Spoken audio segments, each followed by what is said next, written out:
Whoa. Totally.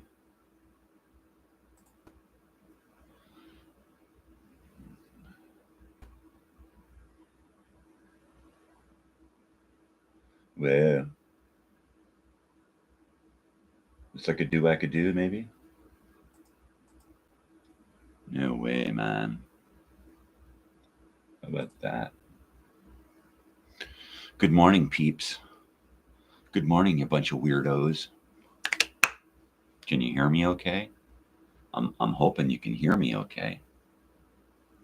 Because if you can't, then this is stupid, huh? Because if you can't, then this is really, really stupid. Hello? I guess you can hear me. Okay, well, this is the morning show here, coming to you from my usual location. Things look a little different here. We're getting ready for season 3, along with some other crap. So how the hell are you, people? How the hell is going on? Totally. I got lots going on. I better drink some coffee here first. Where's Once? I need to see Once.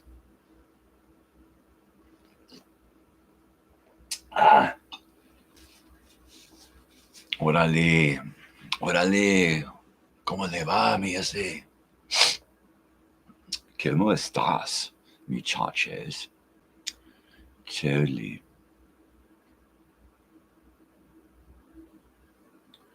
Wow. I think this morning calls for a bong hit this early because, ow. Look at that. Nice clean bong. Clean.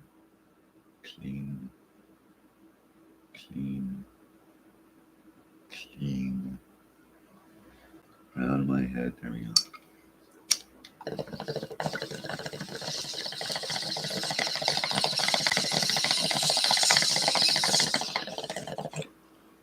Watched a great episode of Barnaby Jones.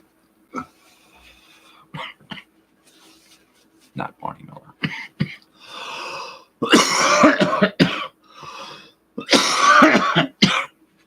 Lord.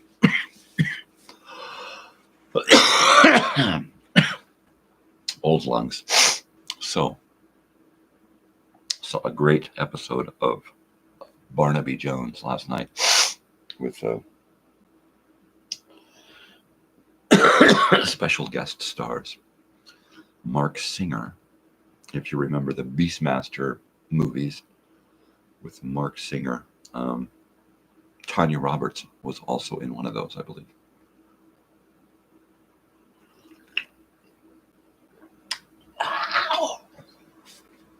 And let's see, John Ritter played a small part in that. There are no small parts, just small actors. I mean, no small actors, just small parts. Whatever.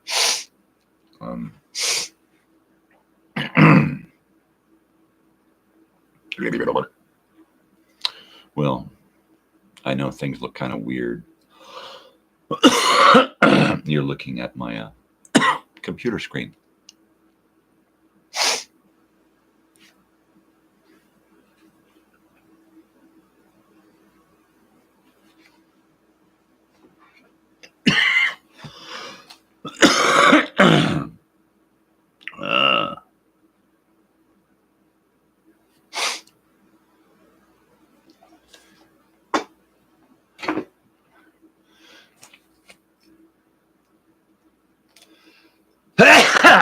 Oh. Wow. That was hellacious. Like, oh my gosh, like, no way, dude. Like, oh my god. Let me get on, let me get here and, whew. What was that all about? What the heck was that all about? Why am I all of a sudden sneezy face? I don't mean to do it, sir. Please, sir, no more. Please, sir.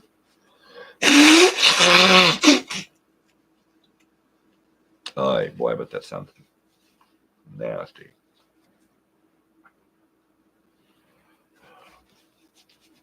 Well, you know, it's live. It's bodily functions, and it's live. If it wasn't live, there would be no bodily functions. It would just be dead. Oh, I didn't make it. Let's see. We'll just do a little bit of announcing here.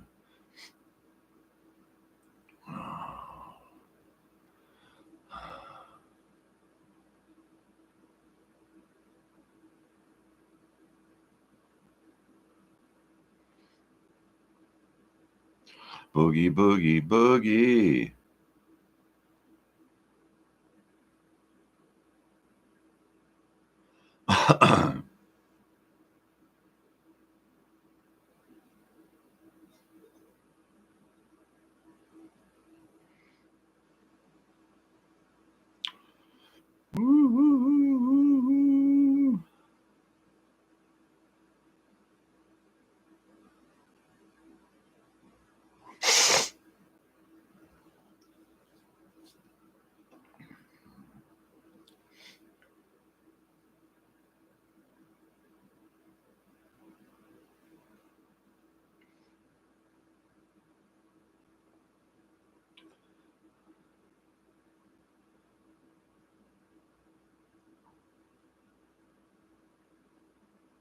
That's a great caption right there.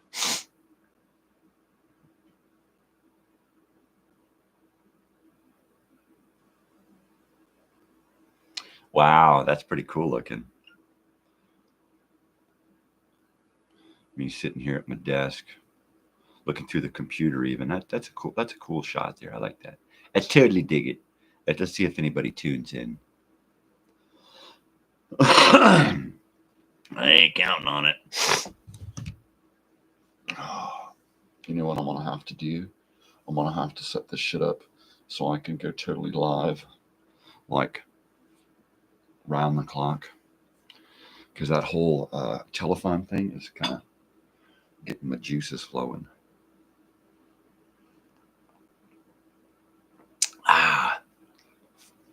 Hey, is it somebody there? No way. Hello. Good morning. Sipping coffee. So who is that this morning? It's not me, is it? Was it me? Yeah, anyway, if you're there, chime in. I got a lot to talk about. Look at my shirt.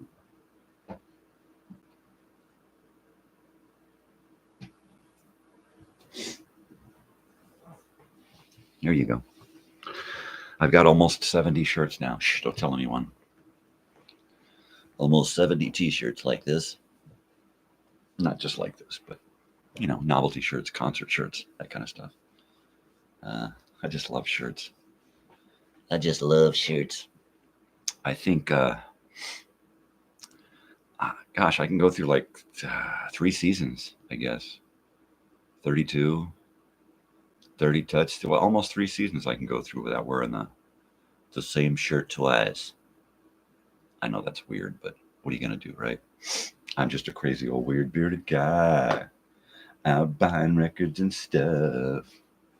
Crazy old weird bearded guy doesn't know if he bought enough. He wants to buy everything he sees.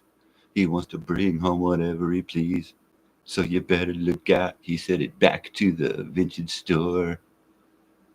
I said, you want to come along? He said it back to 1984. Woo. Hey, Joe. What do you know, Joe? It's Joel Diesel. Now, do I call you Joel or Joey or Jehoshaphat? Jehoshaphat. Jumping Jay Jehoshaphat. Why? Yeah, gummit. So did you make it to the beach? Did you? Check this out. Are you watching? Pay attention now. All right. Pay attention really close to the screen. Hey, check that out. Isn't that something? We're going to go to auto and check this out. Whee! Howdy there, bud. And back to the original camera. Isn't that cool? I'm trying out my new gadgets. So, it's cool, huh? I got all kinds of cool stuff going on. So yeah, you made it to the beach. How was the beach? What's going on, man? Talk to me. Freaking Grand Canyon and shit, dudes all over the fucking place. That is so cool. Meanwhile, I'm stuck here in the high desert, drinking coffee, talking to myself.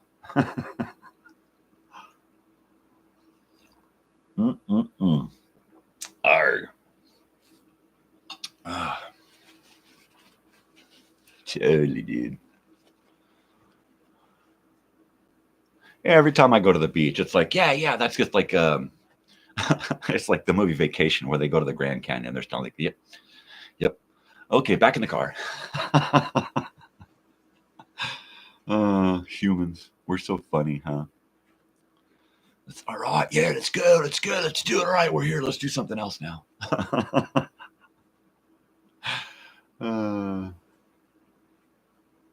You're in LA, out in LA, right on, man. On Hollywood Boulevard, there is Amoeba Records, right? Amoeba Records. Check it out, man. They're like right downtown in Hollywood. I can't remember what's exactly next to them, but they have so many fucking records. Oh, speaking of records, if you guys happen to make it back through this area on your way out of town, stop by, hang out. I got a giant drawer full of 45s. I know you can't probably take a whole lot on the plane with you, but I bet you could wedge in a couple of 45s, right? That'd be cool. But yeah, they got everything at that Amoeba Records. They've got just thousands and thousands of records. They've got CDs by the thousands. They've got cassettes. They've even got 8-track tapes there, right? I bought a stack of 8-track tapes the last time I was there. They've got comics. They've got collectibles, memorabilia. If you're there long enough, or buy, and I can't remember what it was, but if you go to their parking in the structure behind them, you get your validation at the record store if you're in there long enough. If you're going to be around long enough, then I do it. Otherwise, right out front of the store, there's usually a parking place there that will come up and go empty on occasion. What I did was I parked on the side street using a short meter. You can only use the meter once for like 15 minutes or something. So I used that short meter and watched that spot out front. And as soon as that spot on the corner opened up, I just pulled right into that spot, free parking. We just left the car there and walked around up and down Hollywood Boulevard and left the friggin' car there. Yeah, it's cool stuff. Hey, good morning, somebody else. How are you doing? We're just screwing around with my new camera stuff and talking about Joel. Joel's in California here, all the way from the East Coast. And that's so fantastic, dude. That's pretty awesome. That's pretty out in LA. Dude is out in LA. You know, when I was a kid, I used to live out there. Right up the street from Hollywood Boulevard and Sunset there is Franklin Avenue. Franklin Avenue's been in just a shitload of movies and TV and stuff. There's a bunch of houses on Franklin Avenue that have been in just a ton of stuff. It's got that big garden right on the corner of Franklin and what the hell is that? Franklin and something or other. But there's this huge, giant public garden that was owned by the property owned by the people who own the mansion and that property there. And when they passed away, they left that property to the community. So it's just big, giant garden. If you live in the area, you can get yourself a little plot there and go and garden and stuff. And that's That's totally cool. But we used to live right there on Franklin Avenue. We called it the Franklin House. And it was a weird house. It was owned by, like Errol Flynn or somebody like that back in the day. And the guy who, Errol Flynn or whoever, the original actor who owned the house, he had built it with these passageways up in the wall. So you could walk into a closet, go back, push a panel, walk behind the back of the closet, and then up a stairwell that was in between two walls. So it was this little narrow staircase up between two walls. And then you would pop up in the closet of another bedroom upstairs or somewhere else. And that was a weird friggin' house, man. That was a weird house. I remember I was only about 5 or 6 years old when we were there. But I remember we lived in a motorhome above the house in the driveway because we were just nomadic freaking hippie people. But I remember the house distinctly, not just because we had a birthday there and we had an Easter up the street, and not just because I had this wart on my finger that I put my hand in my pocket and the wart popped off and bled all over the place on Easter Sunday. But there was also these two English girls who came to visit the guy who lived in the house, this hippie guy that walked around naked or wearing this big robe, right? And these English girls used to lay out naked in the yard below the upper drive, because this house was on this big steep street, right? So as a little 5 or 6 year old, I used to sit and look through the bar fence down to these English girls down there sunbathing. Hoo, hoo, hoo, hoo. Naked bodies, woo. Here's a little nudie story for you.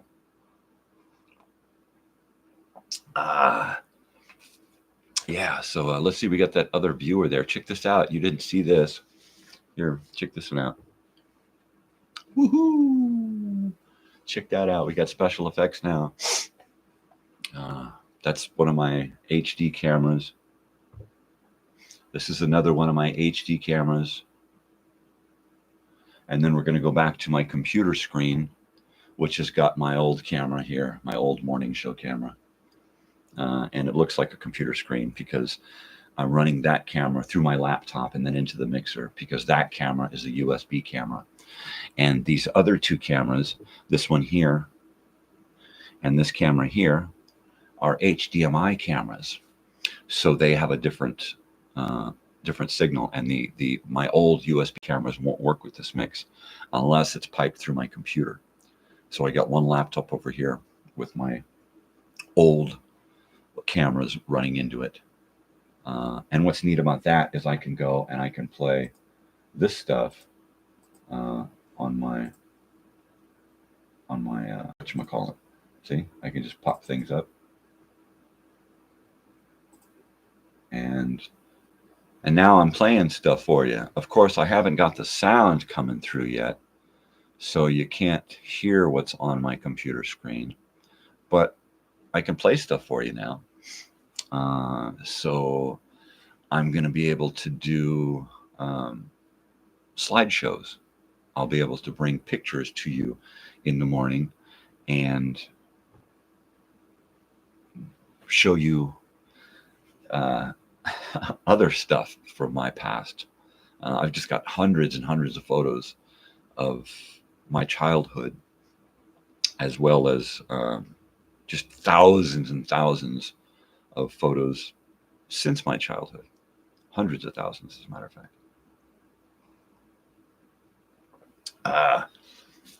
So this is pretty weird, huh, Joel? I mean, you actually watching my stupid show here while it's live in the same time zone?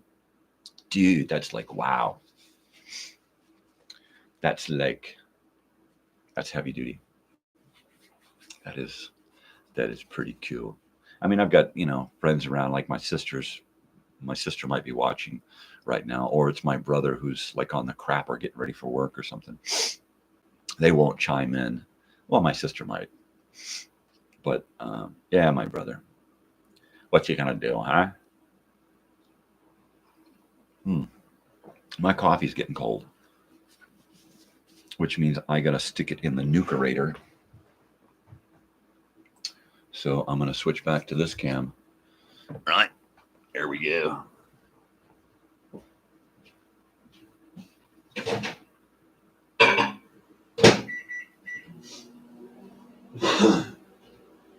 Arg.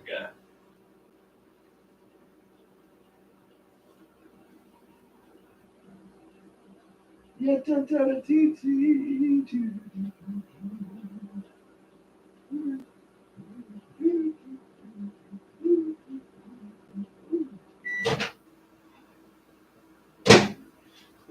like, okay, shirt time. Shirt time. Cup time. There we go. So I got to keep my shirt cam, right? Got to keep the shirt cam. Get a shirt update every morning, you know, like chili. So I made chili. Saturday night, I made a big old giant pot of chili. Big old giant pot of chili. How y'all make chili? Should get real cold. Oh, I'm chili. No, really. No, really chili. How do you make chili? I get one of those packs of one of them 6-gun chili. 6-gun chili packets from Texas. I can use like the Texas chili kind, but I prefer the 6-gun chili. I don't know. It's just something about the different chili powders and stuff in it that makes it so scrumptious. So a lot of people use ground beef or turkey or something when they're making their chili. Now me, I prefer to get a big old giant, like 3-pound chuck roast, right? Big old, or steak or something, and I'll chop it up. I'll cube it up into big bite-size pieces, right? And I'll just chop that thing into like a million little bite-sized pieces, and then brown it in a skillet with a little olive oil, butter, salt and pepper. That's it, and then and some onion, and brown it, and then add some broth to it and let it simmer for like an hour and a half, and that's it. That's it. I let that stuff simmer until you can pick up that meat, and you just break it apart. It's just so tender. Oh, I love me some good tender meat. And then I use usually about 4 kinds of beans. You know, a couple of navy beans, a pinto bean, a black bean, and a big old can of diced tomatoes, right? Because you got to have some diced tomatoes. Ooh, and I'll take like a cup of corn, like frozen corn, and roast it in a pan, and then add that to it. Ooh, camera time. And then totally, that's cool. And then once the meat is done and I've got that bean and vegetable mixture cooking, then I'll just kind of merge the two together and add the chili packet. And that's just, oh man, it's just to die for. It's just, oh. And then we had cornbread, homemade cornbread. Mm, mm, mm. Now that is good eating right there. That is some good stuff right there. So of course yesterday, on Sunday, I had chili for lunch. And then, so what did I have last night for dinner? You know, me being so freaking old and mental, I have a hard time remembering what it is I eat from day to day, night to night. Breakfast is easy. I have the same old stupid breakfast bar. Sometimes my wife will get up and make us a big honkin' breakfast. Oh, I lost a viewer. Somebody escaped. But who wants to sit and listen to some old fart talk about what he ate, right? I do. Yeah, I don't remember. Must not have been all that exciting. I think it was a sandwich or something, right? I didn't want to have another bowl of chili so close to bedtime. So, yeah, I passed. Waiting for the hotel breakfast. What hotel? Where are you at in LA?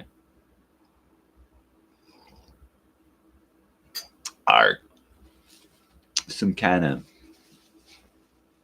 I remember staying in It's a round Holiday Inn. I don't know if it's still a Holiday Inn, but it was a big, tall, round Holiday Inn right near the Capitol building, right there in LA, right there in Hollywood. I think my parents were doing a drug deal or something back in the 70s. But I remember going way up high into this room. It had a restaurant at the top. And I remember walking over to the window that was just a big giant sheet of glass and looking out over Hollywood. And it was crazy. Pasadena, dude. All right. If you're in Pasadena, you're not too far from Sierra Madre. If you can get over to Sierra Madre, go up to Sierra Madre Canyon and just type in Sierra Madre Canyon or Mary's Market. Is that what it is? Mary's Market? So I used to live in Pasadena, Sierra Madre, that area there. I've lived all over Southern California, being chased all over the place. But Sierra Madre Canyon is one of those counterculture hippie community things that still is kind of like that today. We just drove out there not too long ago and walked around, and I'll be damned if it almost doesn't look exactly the same as it did back in the 70s. There's some new houses. There's a little gentrification. But for the most part, Sierra Madre Canyon is like stuck in Mary's Market. Mary's Market is in Sierra Madre Canyon, and you're literally where's Pasadena? You're probably about 20 minutes. You're probably about 20 minutes from Sierra Madre Canyon, just east down the 210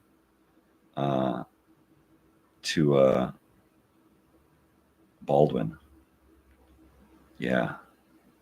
Oh man. Oh, and Bailey's Canyon. Oh, that's a great area over there. Just great.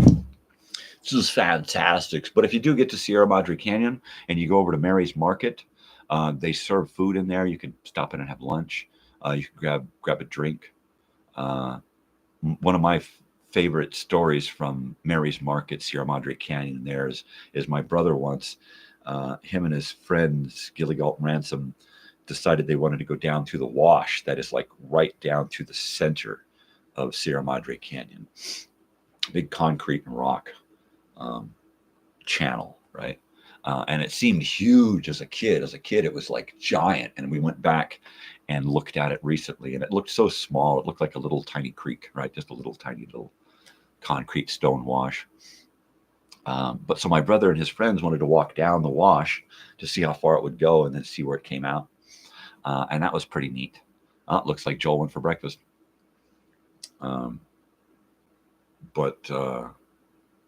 Yeah, it was a great adventure going along with those doofuses.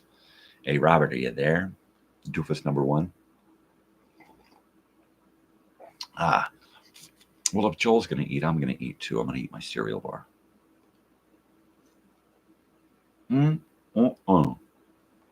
Oh, you're still there. I got a 0 count here. That means that there could be lots of people watching here. I wouldn't even know it. Whoa. That's heavy duty stuff, man. Yeah, so Sierra Madre Canyon. It's a beautiful place. I mean, just trees and plants, and the houses even still look like hippie houses. You know, it's friggin' crazy. Doesn't start till 6:30. Oi. Yeah, anytime I travel, man, I always keep a little bag of goodies. My wife made me this big denim over the shoulder strap bag.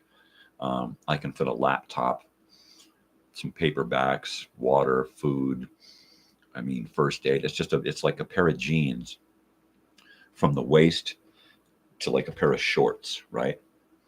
And it's just all one big bag. It's like a huge purse. It's a merce. It's a man purse. But I could fit everything in there. I had her make the first one for me. I designed it, and she made it for me when I started college in 2013. Rehabilitation. Gosh, you're young.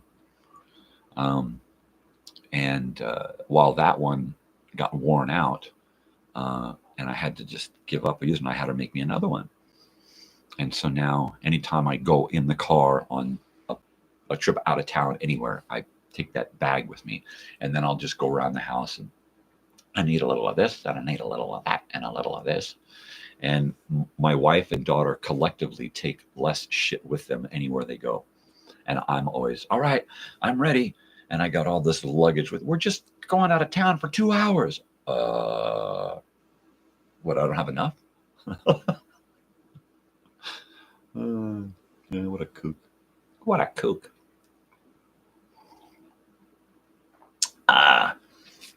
So I spent the weekend working on that music video. And it's nothing that I'm getting paid for. It's nothing that is, you know, all of this is a hobby. People look at me like, you know, how much money I make doing that? And I don't. I spend way more money than I make doing this crap. It's a hobby. I've loved the whole idea of doing video and live stuff since I was a little kid, helping my father with his video projects for UCSD. So when it finally got to where I could actually have my own cameras and sound equipment and lighting and all this stuff, it really just got the Jones going in me, you know, and I really had no choice but to do this. And this is just a tiny bit of it. I mean, when I get done here, I'll spend the rest of my time on this damn computer setup editing video. Now that I got this new laptop, man, I'm just pumping. Things are going out so quick. I finished that video last night. Let me know if you've seen it. The White Rabbit. It's a White Rabbit video, Jefferson Airplane song, covered by the Tommy Tom Show, an act, a father-daughter artists from just about an hour and a half from here. And they drive all the way out here to go to open mic. And they are just fucking awesome. This girl, she's got to be my daughter's age or a little older, and she plays this small recanto, a small guitar, just 6-string guitar. Only it's just shorter. You know, it's if you take the neck and you just lop the neck off halfway down or something. It's this little guitar, and she shreds this thing. I mean, she's like shredding cheese. She's so fucking good. Her fingers, when she gets going, she's like a female Eddie Van Halen on an acoustic guitar. She just shreds. She just tears it up. It brings tears to my eyes when I watch this girl and her father on stage just hitting it. Just fucking hitting it. So I have to keep my cool when I'm around them, or I get too fan geeky, right? I don't like to let them catch me watching them, because I'm like, gosh, you guys are the best, right? And I just get all googly. So every once in a while, I'll smile and wave, boys, or say hi. Or I have an easier time talking with her father, Tom, because he's like my age, and he grew up right in the same area that I did. But they're the shit. They're the real deal. I mean, I don't go in for any bullshit musical acts. These guys are the bomb. So if you get a chance, watch White Rabbit. It's a new video. The song is only like 2 minutes, so I built a video around it, and I just had a ball. I mean, I must have gone through a dozen different versions of Alice in Wonderland just to come up with all of the footage that I needed for this. It was just, and I didn't even use a tenth of the crap that I went through to just grab a couple of elements for this music video. But it was just a ball. And once again, I got to finishing it and watching it with my wife and daughter, and I cried, and it's not that it was Academy Award worthy, it's just that I felt like I hit it, I hit the mark on that one. It's not a great video. It's not a production wise, it's not perfect, but it was a lot of fun, and it makes me feel really good inside to see it completed and uploaded. It's just so awesome. It's so fucking cute.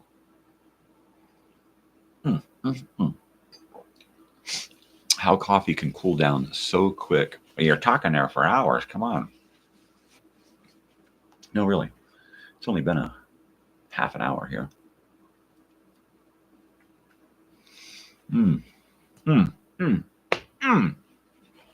Wow, I'm sorry to be chewing on stuff while you're sitting there waiting for food, man. I won't do that anymore. Do you smoke cigarettes or anything? Or, I mean, what do you do in the morning when you got nothing to do, right? I used to smoke a lot of cigarettes. It's a ton of cigarettes. It was like over a pack a day for a while. Oh, good. Excellent. Smoking bad. I wish I'd have learned that at 15. Of course, I knew it at 15, but I started smoking anyway. Oh, you don't drink coffee either. Tea? Do you drink tea? I can go coffee or tea. I love tea. I love me some good tea.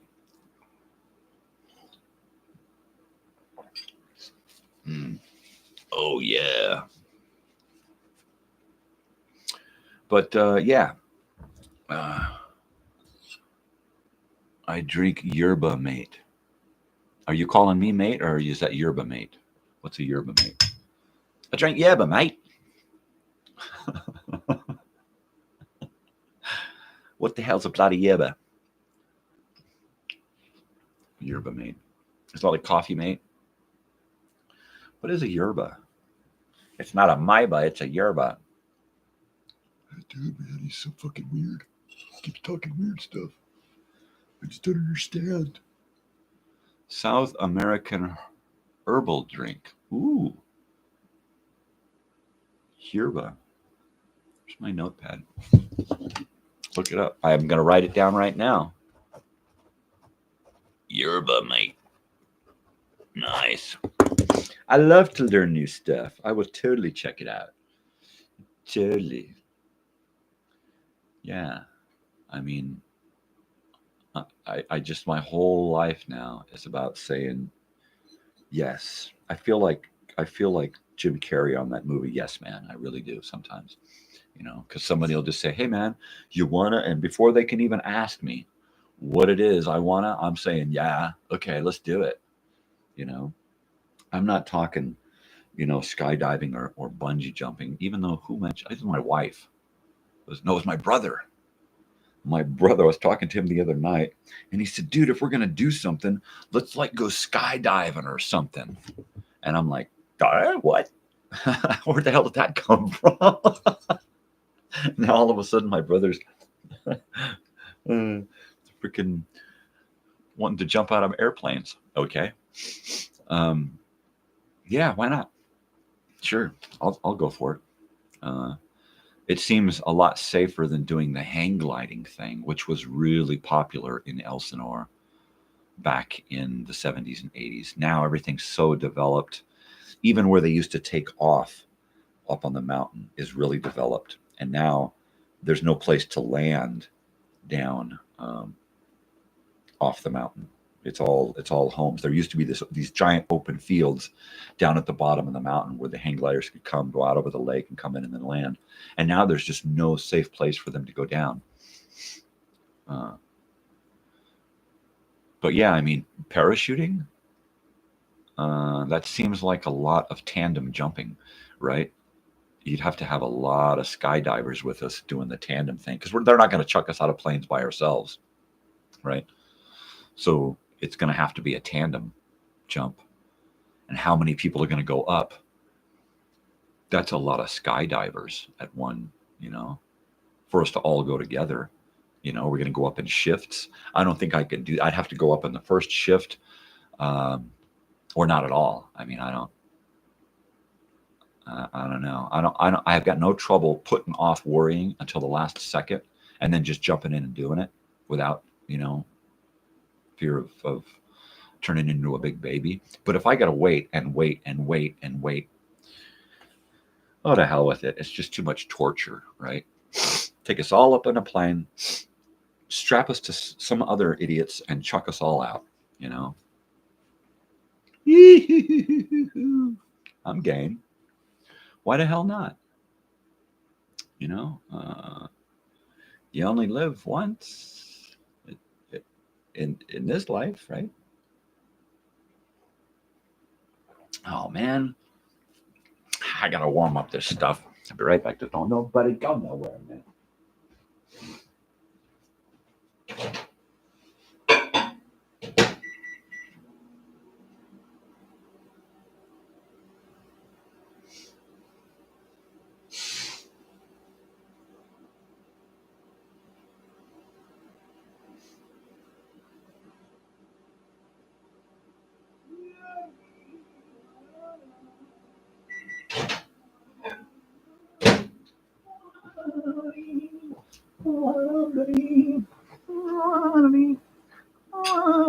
All right. So anyway, Joel, I was talking about Sierra Madre Canyon in Pasadena and that area. So yeah, my brother and his friend decided they wanted to go down this wash one day. And I think I heard a dog. And so they dragged me along, and I'm like 4 years old, right? I'm just this little kid. Sure, I'll go. And we get halfway down this wash, and it just goes on and on forever. And it's filthy, and it's got slippery moss and stinky and bugs and everything. And I'm like, I want to go home. And he's like, man, I told you shouldn't have come. Oh, man, I'm not taking you back. Go on by yourself. I don't want to go back by myself. I don't want to. It's scary. So they walked me up to this drain pipe, right? This drain pipe coming out of the concrete side of this wash. And he said, all right, I'm going to stuff you in this drain pipe, and you're going to climb in this drain pipe and climb up to the street and get out. And I'm like, huh? So he did. They both stuffed me up into this drain pipe, right? One of the most horrible experiences of my young life. I thought it was bad in the wash. Try being stuffed up into an old slimy street gutter drain pipe, right? It was horrible. It was so freaking, there were bugs, there were spiders, there was shit caught in my hair. And I'm talking like long hair, right? And it was fucking horrible. So I'm crawling up this thing, and just enough room for me to just pull myself along. I can't get on my hands and knees because it's too short. So I'm pulling myself through, right?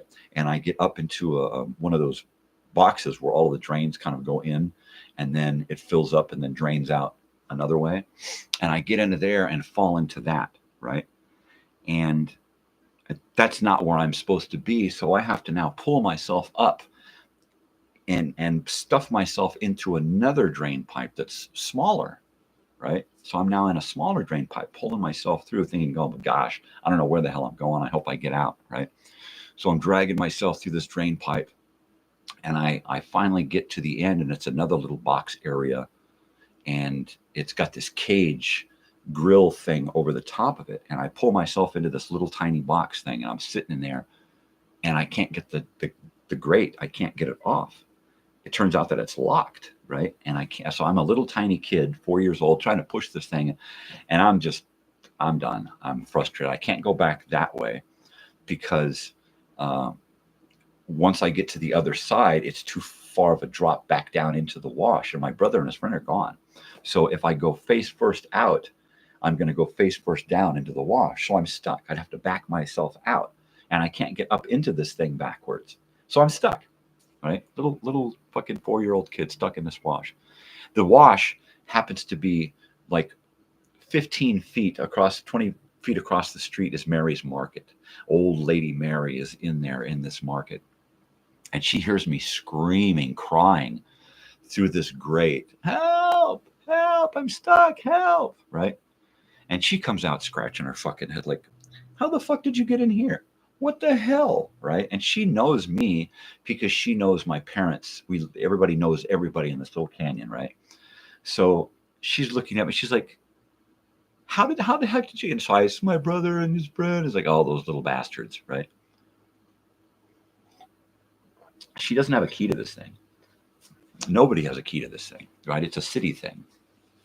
So the city people have a key to this. The only thing she could think of to do was to call the police. So she called the local police. Now, at the time, this is 1972, right? My parents are full-blown hippies, right? My dad's like a few years out of Vietnam. We live in a canyon house filled with drugs and drug paraphernalia, right? We are the local suppliers, right? In the neighborhood there of whatever you need, you know, cocaine, hash, marijuana, you name it.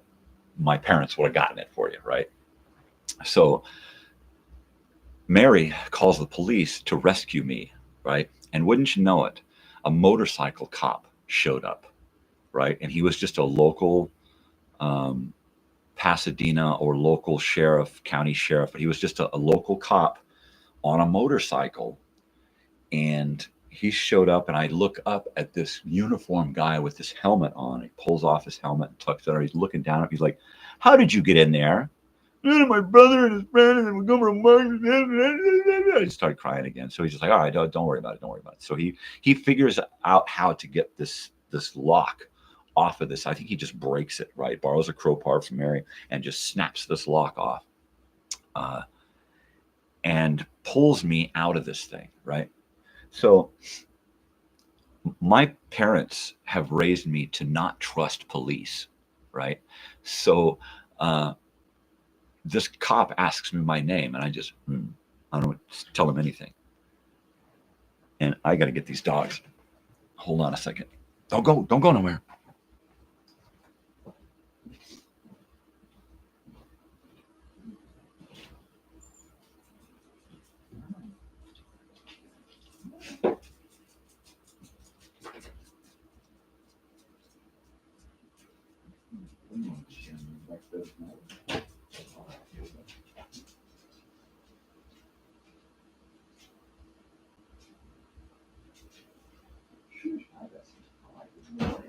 Good morning, big Bessie girl. You want to come in here and sit with me? You want to come in here? Huh? You can have a chair. All right. So, back to the story. You still there, Joel? My counter went down to 0 again, so I get concerned that I'm talking to myself. Not that that'll stop me. So, this cop pulls me out, and I'm not talking. I'm not saying a damn thing. Right on. So she brings us into the store, and she knows I like Yoo-hoos. So the cop buys me a Yoo-hoo. He buys 2 Yoo-hoos, one for him, one for me. He takes me out. He sets me on his bike. He gives me his helmet, puts his helmet on my head, gives me a Yoo-hoo, and I'm sitting there drinking the Yoo-hoo, and just I'm silent. I refuse to rat out my family, right? So she's like, Mary's like, yeah, I know who he is. I'll call his mother. So she calls up the street to my mother, and my mother comes down to Mary's Market to get me from the police officer, right? And so basically it's like, yeah, here's your son, no harm, no foul, just talk to your son, your other son, and make sure he's his brother's keeper a little bit better, right?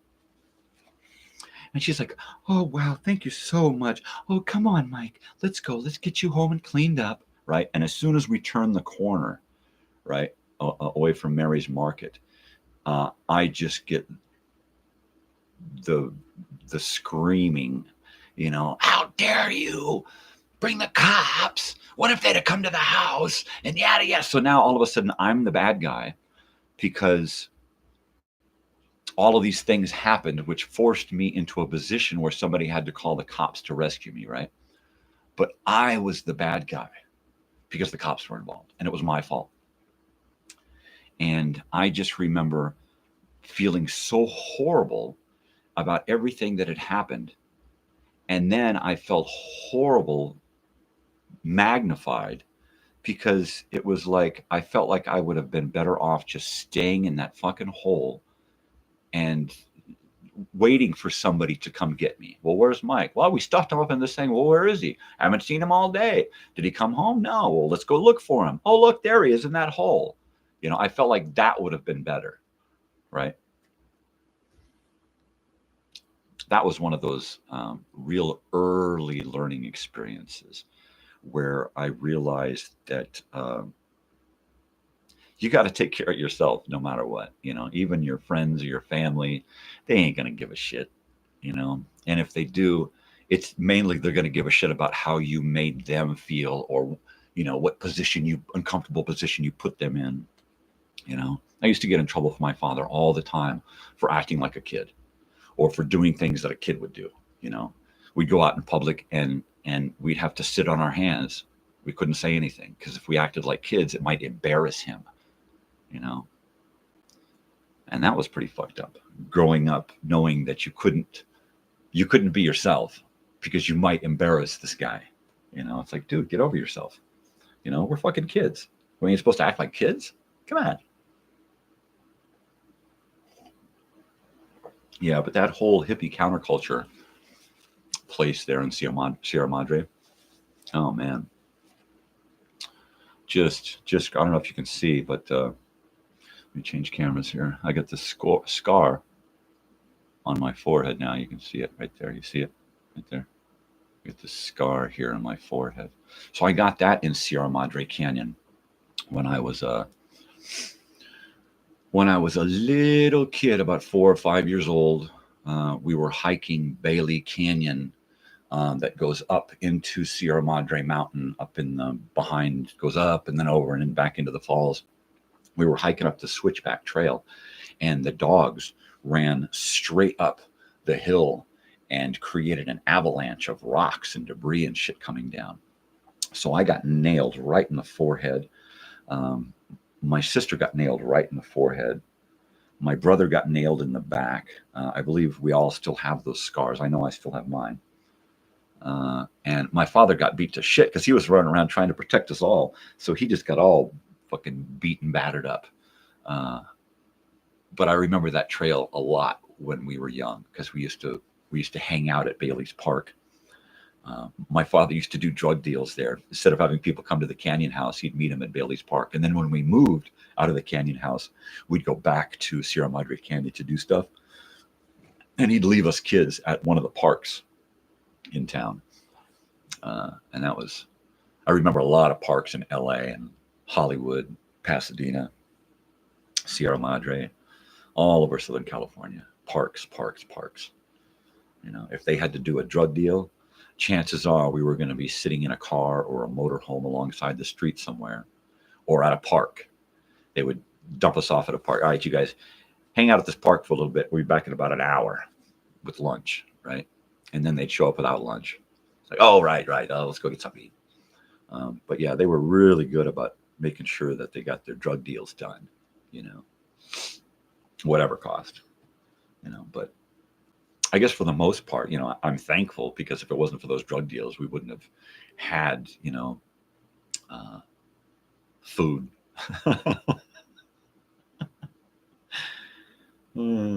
Sometimes, you know, you just wonder, you know, I can't hate anyone for the decisions that somebody made back then. You know, I mean, I wasn't them. I didn't live the way they did. I didn't have to make any of those decisions. You know, looking back now, probably would have made a whole lot of different decisions, but you know, I wasn't them. I wasn't there, you know. And after Wounded Knee, I mean, things pretty much got all screwed up. And between the drug running and running from the government after Wounded Knee, you know, it was like over a decade of just fucking running around, you know, trying to avoid people fucking with us, basically, you know. So that was no fun growing up. But my earliest remembers are of Sierra Madre Canyon, living along with those hippies, all of the drugs, the animals. My father worked at a veterinary hospital, and he would constantly be bringing home animals, you know, 3-legged dogs, one-eyed rabbits, a litter of puppies that nobody wanted, a litter of cats, and they just bring them home, and he'd find homes for them because there were always people coming over to buy drugs, So it was like, hey, you want an animal? You want a dog, man? Here, man, I'll give you a dog and a bag of weed, man. It's a 2-for-1, man. Serious shit. Arg. Here's my father a few years before that. Here he is. So there's my father just before Vietnam. Right there. Yeah, it's him. I had that picture out because I was doing a slideshow of his Vietnam slides, which is it's a really, really good slideshow. I can't wait to upload it. I'm just missing some music. I'm hoping that when David gets back from vacation, he'll have a little time to strum out some guitar for me. It's 1967 in Vietnam. So I want to put some appropriate music. I don't want to use any copyright crap. So if I just get a couple of old tunes strummed down on the guitar, I think it'd probably get the point across. I just don't want to use too much copyright crap or too much new stuff that's royalty free. It's good music, but it has no classic tongue to it. It's pretty bland. Arg. But yeah, that canyon, there was a lot of stuff that went on in that canyon. Those are my earliest memories there. Big giant tarantula spiders as big as your hand. As big as my hand, right? My hand's as big as my face. Big fucking tarantulas. Just giant. I mean, you drop a brick on them and the brick bounces off and it just scurries away, right? Just monster. And they just come out of they're like, it's all foliage there. It's all green. And they just live everywhere. Freaking everywhere. Something buzzed, yeah? Something buzzed. It's my brother. My brother's posted memories on Facebook, yeah? Yeah, but after Sierra Madre, we were kind of just shuffled all over the Southwest, everywhere from Mexico to Washington and as far east as Nebraska. We just bounced all frickin' over the place. Here, there, and everywhere. There was no way to grow up. I mean, I would go to 2, 3, 4 schools in 1 year, I remember going to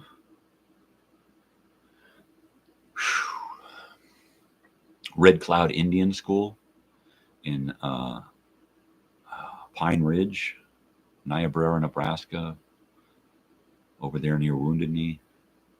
And then in that same year, going to Manchester Avenue Elementary School in Watts, right? And that, I wouldn't trade those memories for anything. I got bullied a lot. I got fucked with a lot because of the way I looked. But I mean, who can say that they went to a Red Cloud Indian school and an elementary school in Watts in the same year, right? That was pretty phenomenal. Walking by the Watts Towers, there's this big giant park there that goes right down through the center of the city, and that was just awesome. I loved parks. We went to so many parks when I was young.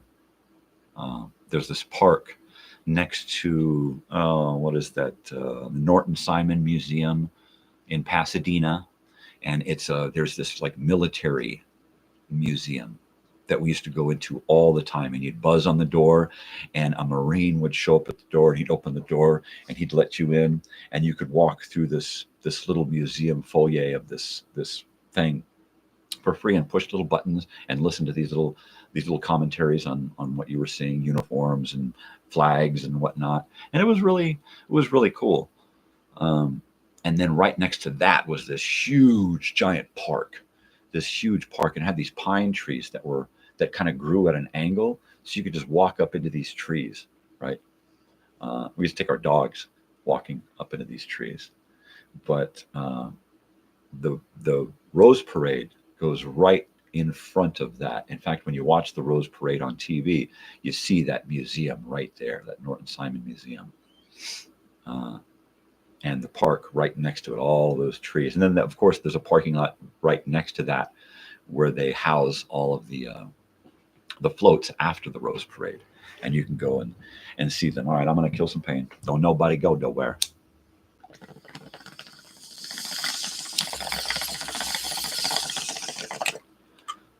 Well, I'm happy I changed my weed, my marijuana. The last stuff was really sleepy. I mean, I'd take like one hit and I'd be like, ah. And this stuff just gets right under me like dynamite, man.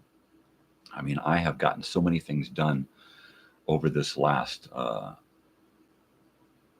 weekend than I did the last couple of weeks, right? And I haven't been taking naps. I noticed that a big reason for my naps must have been this friggin' weed, because I get a little tired in the middle of the day, but I don't feel like, oh man, if I don't sleep, I'm just gonna die. And that's been kind of tough, you know, because I'm an insomniac and I'm not used to sleeping that much. And when I get more than 5 or 6 hours of sleep in a 24-hour period, I feel like I'm losing time, man. It's like, you know, I spend too much time waking up, too much time getting ready to go to bed, too much time being tired, you know. And I don't like it. I don't like it. I have to find, you know, I can't take pills because pills are even worse. So I can't just load up on the pain pills. You know, I can't do the edible marijuana chew things, the little gummies, because those are too potent. They're too powerful. I have to literally chop them up into little pieces. And is this enough for my pain? No. Is this enough for my pain? No. Is this enough for my pain? Yeah, but now I want to go to sleep. So I have to find a good strain of marijuana that I can smoke that doesn't knock me out, but it does wonders for my pain. And also doesn't make me lazy, doesn't make me hungry, you know. It just makes me amped up and energetic and creative.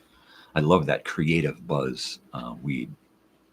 And I know a lot of people who don't smoke marijuana or never used marijuana don't really understand the concept of, well, I thought it just made you, you know, stoned and hungry, man. And yeah, there are a lot of marijuana strains that do that, you know. But over the last 20 years, they've done so much research into developing the strains of marijuana that now they got a strain for everything. Like the stuff that I'm doing right now is called Garlic Grove, and it's a combination of GMO X Legend and Orange Apricot, which are just two different strains of marijuana. And the effects are mind stimulated, body relaxed. And I don't get so much the body relaxed as I do the mind stimulated. I mean, it really, you know, really gets under me and goes boom. And that's pretty cool. I dig it. God, am I going to need more coffee? I don't know.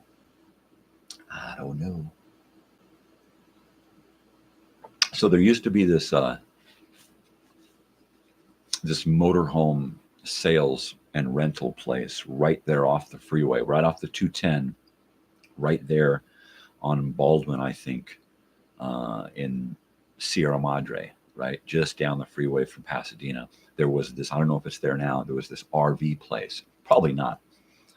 And my parents used to deal with the guy who owned the RV sales and rental place.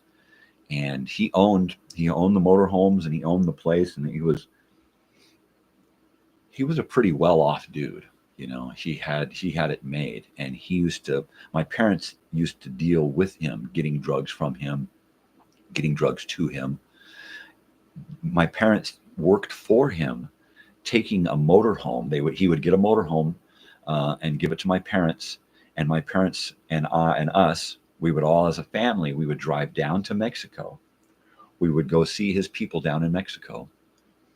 We would go out to lunch while the motorhome was being packed full of marijuana and drugs, right? And this is pre-dogs and pre all of the other bullshit, that they did.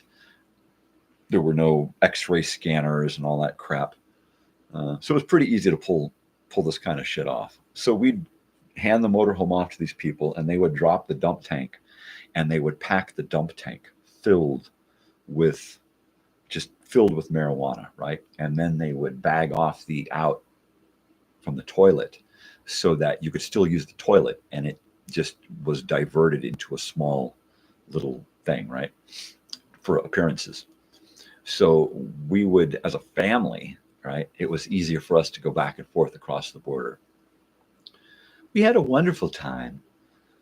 Thank you, sir.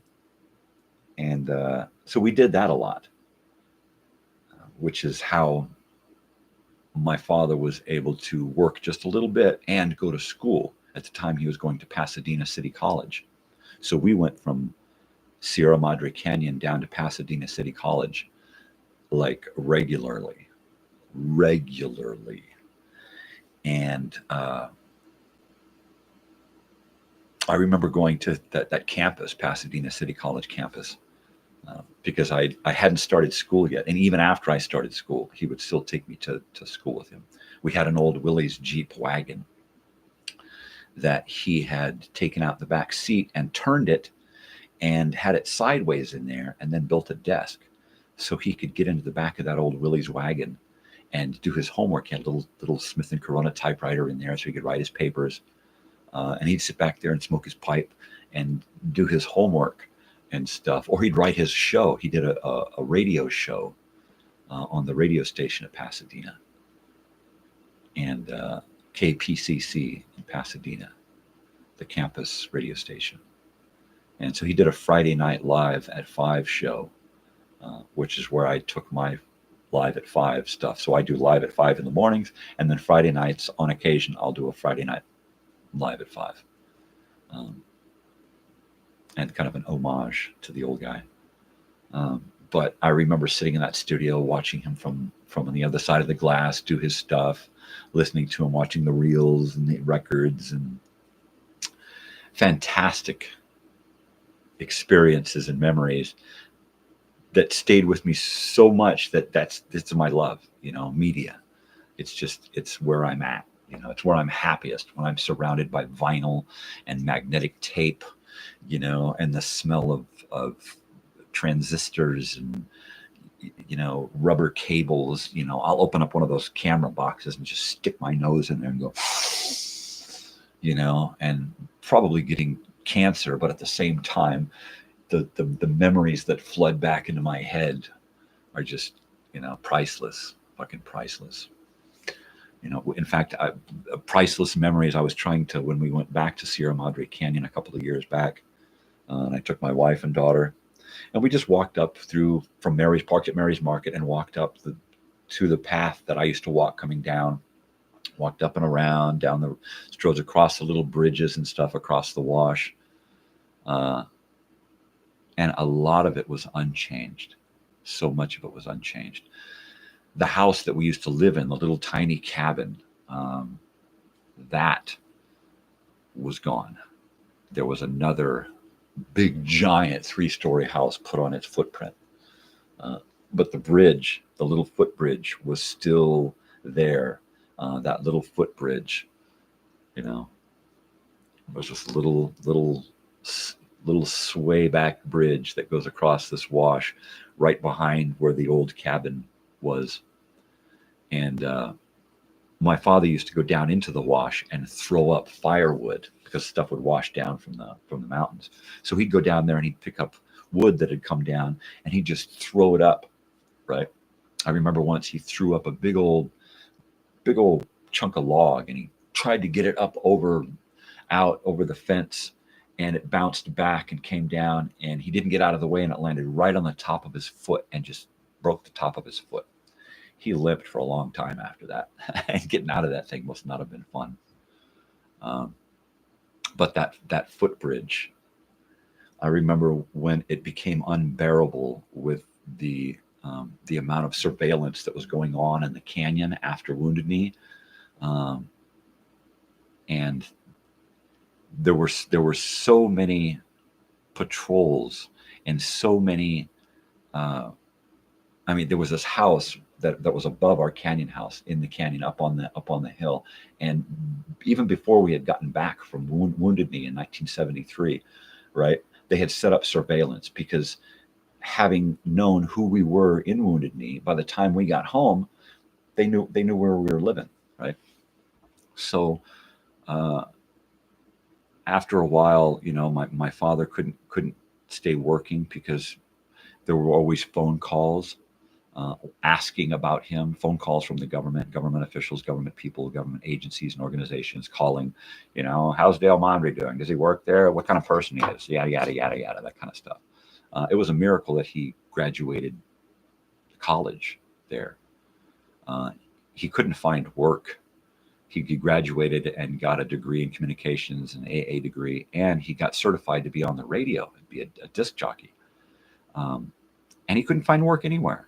And if he did find work, it was real late at night, and the job wouldn't last. Somebody would be calling, does Dale Mondry work? Who are you? FBI, CI, whatever, it didn't matter. After that, he'd get shit canned, and we'd be moving along somewhere else. And it happened like that for like 10 or 12 years, where we just had to stay not just under the radar, but I mean, live so minimal and Spartan, with literally next to nothing, knowing that at any time we'd have to pick up and move and go somewhere else, right? It was freaking crazy. It was crazy, but when we finally had to leave that canyon house, that footbridge, we got a motorhome from the motorhome guy, and we took big drawers out of the dresser and filled it with stuff from the house. And one by one, we would each take a drawer and take it to the motorhome, and into the motorhome, we'd go all the way to the back of the motorhome and just dump the drawer on the back bed and we filled up the whole motorhome that way, bringing in drawers full of stuff from the house and dumping them into the motorhome, so that the motorhome itself was just loaded waist high. As a kid, I was like, hey man, there's a lot of shit in here. And there was 3 of us kids and my mother and father, plus a dog. We had 1 dog by then, Gypsy, the German Shepherd police dog. And my father had been getting screwed over by one of the drug dealers, right? And all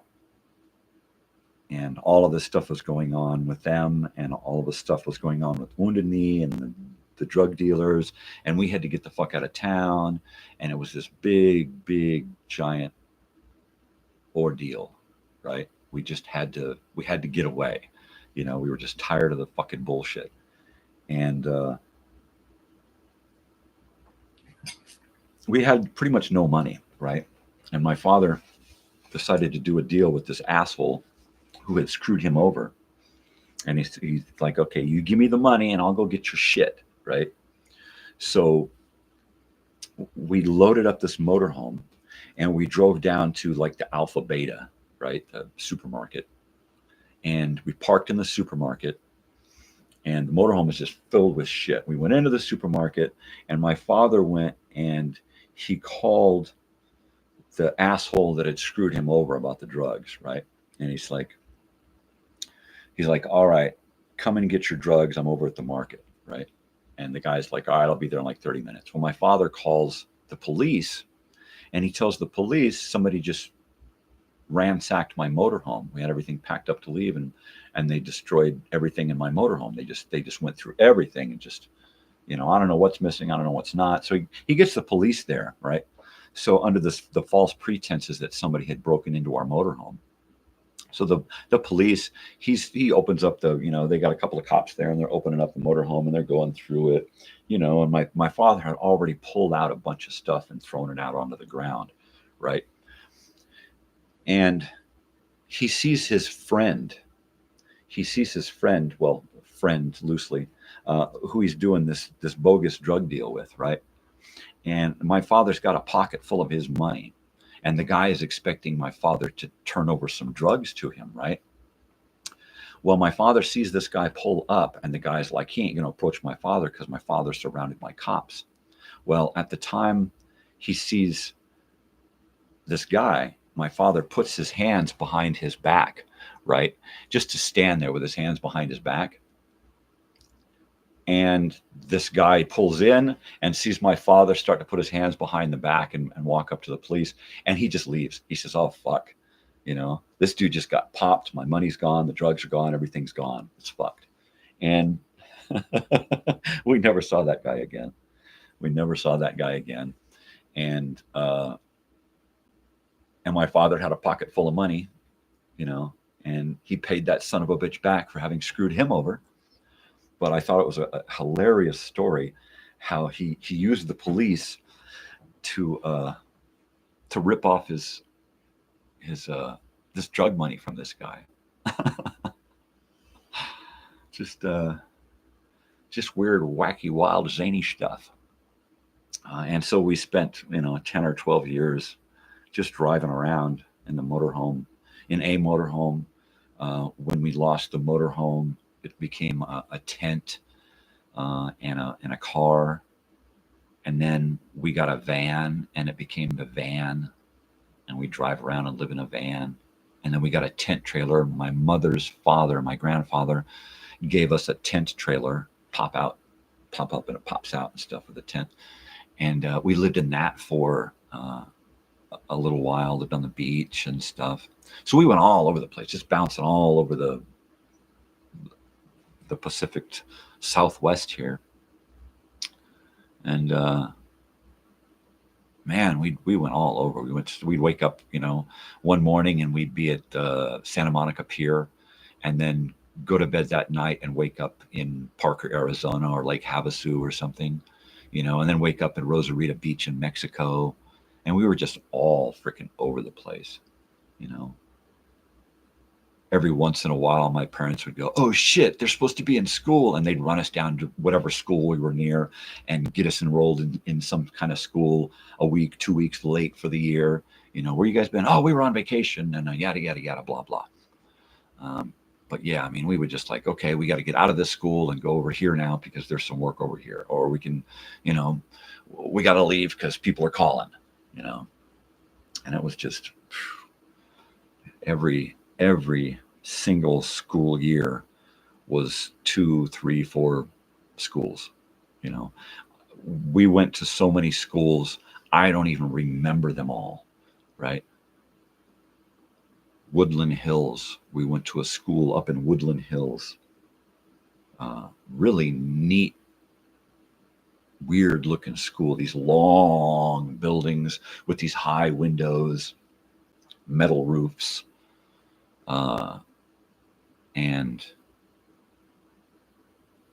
really institutional on the inside. Just really, everything was like right out of a 1950s how-to movie, And this is how you teach students in the 1950s. It was just weird, the open yard area in between all of these long buildings, right? And there's this open yard area, and right in the middle of the yard, a flagpole, with the United States flag right there, and every morning, every class would have to come out and stand together in nice, pretty little rows, and put your hand over your heart and recite the Pledge of Allegiance, back when God was still in there, even though there was, there's supposed to be this kind of separation of church and state, but it never really took, and it's separation of church and state unless you're a Christian, and then you can do it in school, and then it's okay, right? And that always kind of irked me. I grew up on stories of Vietnam and my father being forced to either join the army and go to Vietnam or go to jail and go to prison for having been in a stolen car. And of course, he chose to spend a year in Vietnam rather than get drafted and go in for 2 years, right? So he enlisted, and I, a few years later, as a 4 and 5 year old, started to hear the stories of the horrors of war.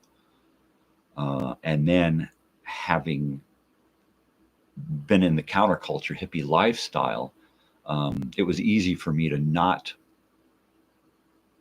appreciate authority, right? And then, of course, Wounded Knee, and knowing about the plight of the Native American, world, So I was no real fan of the American flag from an early age. I just, at an early age, I saw what it stood for, and to me, it stood for blood and death and destruction, in the glory of the red, white, and blue. And they'd say, "Put your hand over your heart and recite," and I would not. I would just not. I would mouth the words, but I would not speak the words, mainly because I didn't care to learn the words. I was not raised religious, and I was not raised to appreciate political organizations. I was not raised to follow government doctrine, So therefore, when it was time to do the Pledge of Allegiance, nope. It's like reciting the Lord's Prayer before dinner or something, or before you go to sleep or something. It's something I just did not get into. I was not raised that way. And I'm not saying that it's a bad thing. Some people, that's their shtick, that's their thing. Whatever. It was not my thing. So on through my life, I mean, I could never look at the American flag without seeing. I mean, the white stripes pretty much meant, white people coming and raping and pillaging, and the red meant blood, and that's when I was young and I would look at the flag, that's what I thought. I thought the red meant blood that was spilled to create this country, and the white stripes were the white people, and has my opinion changed? Yeah, but not much. I mean, I still pretty much see it that way. I mean, what flag hasn't been or hasn't become, at such a huge bloody cost, right? To me, flags mean borders and division and hate and marching and guns and helmets and dogs snapping at people, yeah. When I see a flag, I see barbed wire, I see refugee camps, I see border checks, I see a lot of black and white police uniforms and cars, and those shields that they wear, and the big batons. I mean, those are the images that come into my head when I see the American flag, or any flag for that matter. I just see death and destruction and hatred and blood and blood and blood. I mean, Kent State. I see the image of that girl on the ground, screaming over her fellow student. I mean, come on. Because they don't want war, they don't want death. So Nixon sends in National Guards with bullets to take people out. I mean, that's what the American flag meant to me when I was growing up. Anybody seen that Warren Beatty movie, The Parallax View? It's on it, or at least it was on Netflix. Parallax View. Yeah, that movie right there really speaks to, especially the scene in there speaks to, how I was kind of raised to see the country, the flag. There's that scene where he goes in, he's trying to join that organization to be an assassin, and he goes in and they give him that test. He's got to sit in this chair, stick his fingers in these holes, and watch this screen and these images and these sounds, right? And that scene right there, where it's just the American flag and government and love, and then hate and death and destruction and love and mother and country, and then hate and death and destruction. It's all these images, just, and how it makes you feel is what they're trying to gauge, you know. And I don't know how I would do in a test like that, if it were real, because, I don't hate my country. I don't hate the people. I don't hate the flag. I don't hate the government. What I do hate is ignorance in all of that. You add in ignorance and you get a bunch of fucking slave drones walking around going, yes, sir, I'll do it. You want me to go that way? I'll go that way. You want me to go this way? I'll go that way. You want to vote this way? I'll vote that way. Oh, I'm sorry. I'll vote this way. Or I'll pray to this guy, or I'll pray to that guy. Am I doing good? How much money do you need from me? It makes me fucking crazy. Not that it was a far ride. But yeah, when it comes to trust, I have a really difficult time trusting anyone of authority, because if they have authority and power and money, how did they get it, and how corrupt were they to get it, or how corrupt have they become now that they have it, right? You get power, and it just leads to corruption. It does, no matter what you do, it's going to wind up in a bad way, because after a while, those who have been corrupted, right, who have that power, just want more power, or they want to keep their power, and they'll do anything to keep that power, i.e. what's going on in government right now. Oh, geez. Yeah, it just fucking, dude.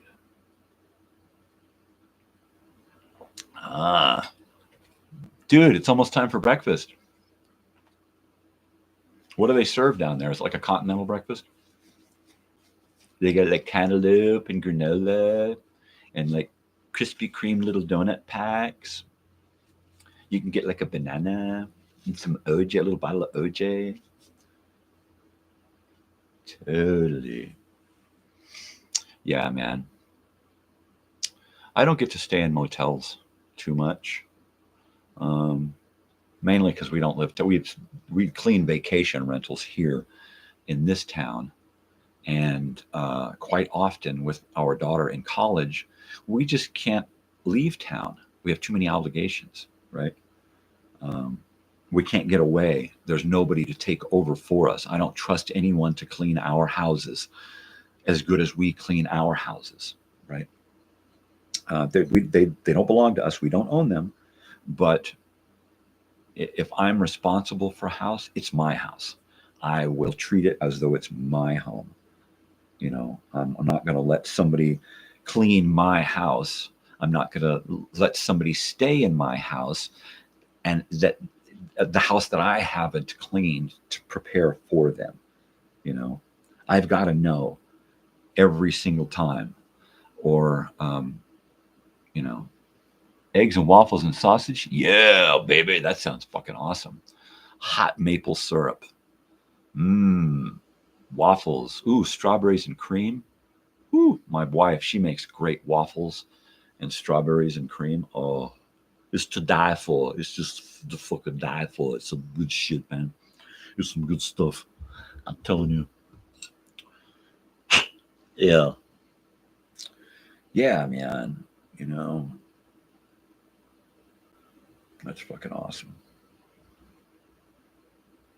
I wish I could get out of town more. I really do. I mean, that's the whole reason I got that van, was so that I could just kind of load everybody up in a van and just take off. I think before it gets too hot, I'm gonna have to do an overnighter or a couple of nights somewhere, Maybe I can talk David into going out. All right. Well, good. You guys go fucking eat something. Chow down, man. Get the Mac on. Get some energy for the day. Yeah, I'm pretty much doing nothing today, man. I am going to do this. I'm going to probably edit some video. I got to work on the new morning show theme because now that I can, and the opening, now that I can play from different media, you know, like this, now I can switch my cameras around. So I can introduce video and audio, and so I got to do an opener, right? So when I start, I can do a fade to black kind of a thing, fade in, and then fade out and fade in, and say, hey, good morning. But I can fade into my opening graphics with some sound, like 1920 something, like do wackadoo wackadoo wackadoo song, you know, and then fade in from there and switch to whatever camera I want to be on. Hey, how's it going here? And then I can, you know, share more stuff with you, and that'll be fun. Man, I'm getting too excited again, but I'm probably going to do a whole lot of nothing today. A whole lot of nothing. Oh, actually, my wife and I might start prepping the exterior of the house for paint. I think that was one of the things we had discussed. So if she's got nothing going on and I've got nothing going on, we'll probably go outside and do some spot priming, a little caulking, a little pre-masking, and then tomorrow, well, the following day, Tuesday, I think we've got that day open. I think that's the day we're going to spray. So what I'll probably do is get all of the materials I need today, prep the house, and then tomorrow morning, yeah, today's Monday. So tomorrow morning, man, it's hard doing this early shit. So yeah, tomorrow morning I'll go and prep half of the house and start spraying, and leave my wife to finish prepping the other half of the house. And that'll be cool. Just paint the whole freaking mobile home white so it blends in nicely. I'm going to get some more coffee because it looks like Joel is off to breakfast and no one else is around unless I hear somebody chiming in. I'm going to grab some coffee.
Yours.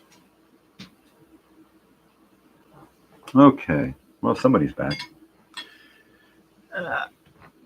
Arg. Totally. Gotta fix my chair, you know? It's too cold to sit in without this blanket. But this blanket doesn't stay right. I gotta have my wife make me a chair cover. That'd be neat. She's so handy with the sewing machine. She used to make all of our daughter's clothes when she was a little girl. I mean, for years as she grew up, she would make her dresses and outfits and stuff. She made her costumes for Halloween, like almost every year. Shoot, she made our dogs Halloween costumes. My friend, one of my best friends, got married at the Long Beach Playhouse. He was the producing director there. And he got married there on the main stage. And it was a costume dress-up wedding. So everybody was dressed up. Well, we had this dog who could not be left alone, and we had to leave and go out of town. So we had to take him with us and stay in a motel that accepted dogs, but we couldn't leave him alone in the hotel because he would just freak out. He would have torn the place up. Just could not be alone, right? So my wife made him a tuxedo and top hat, and we dressed him up and took him to this wedding. He was the only dog there. He was the only dog allowed to be there.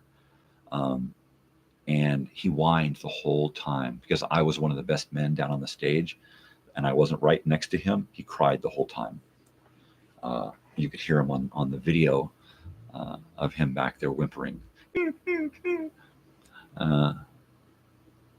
But that was really, really cool. You know, I just dressed as a pirate. You know, I couldn't afford any heavy stuff. So I just wore my Renaissance fair costume and turned it into a pirate costume. And that was pretty much it.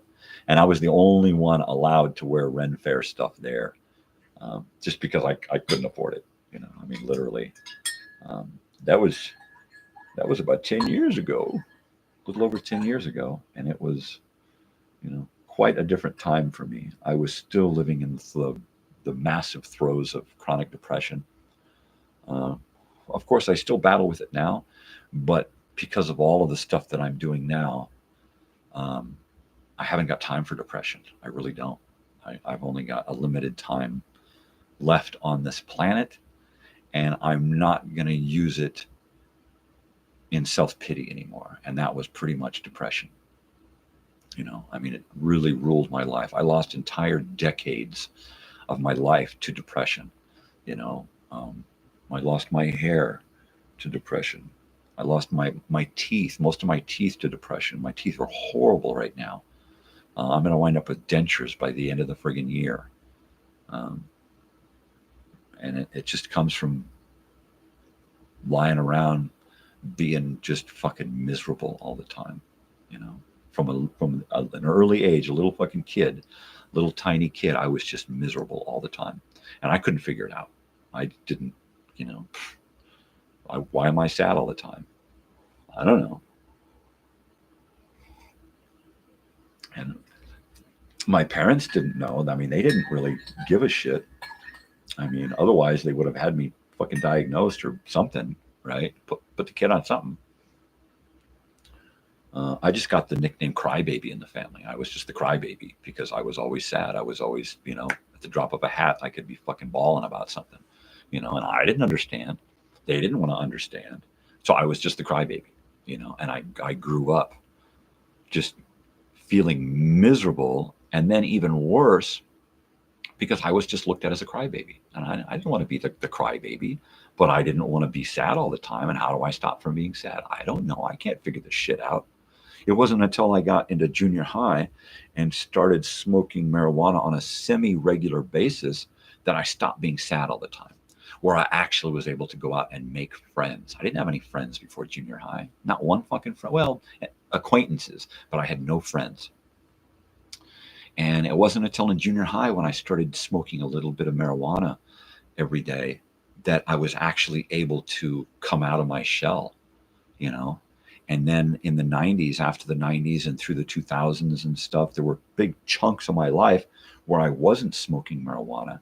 And I was miserable, just fucking miserable, depressed all the time, couldn't get myself out of bed. I'd go to work and I'd hate life, everything, just miserable. And anytime that I introduced marijuana into my life, things changed, you know. I was on antidepressants for years in the late 90s and early 2000s. And the only thing it did for me was make me lose emotional memory. I have no emotional connection to my daughter's first 5 years, right? Because I was on antidepressants. There was no highs, there was no lows. It was just flat. Yay, birthday. Yay, I love you. Bummer, I'm sad. I mean, it was nothing. It was fucking horrible. I was so fucking miserable. And after I screwed up my neck at work and started on pain pills, and had to get off of pain pills and went back to smoking marijuana regularly, went to the medical dispensary and got a medical card and bought it legally and did all of that shit. And then all of a sudden my life started to go back to what I consider to be normal, whereas I'm not sad all the time. I can communicate with people. I can keep a fucking job, and that all led to getting, when I was in college in 2013, 2014, 2015, right in there, I was in college out here. That led me to start a YouTube channel.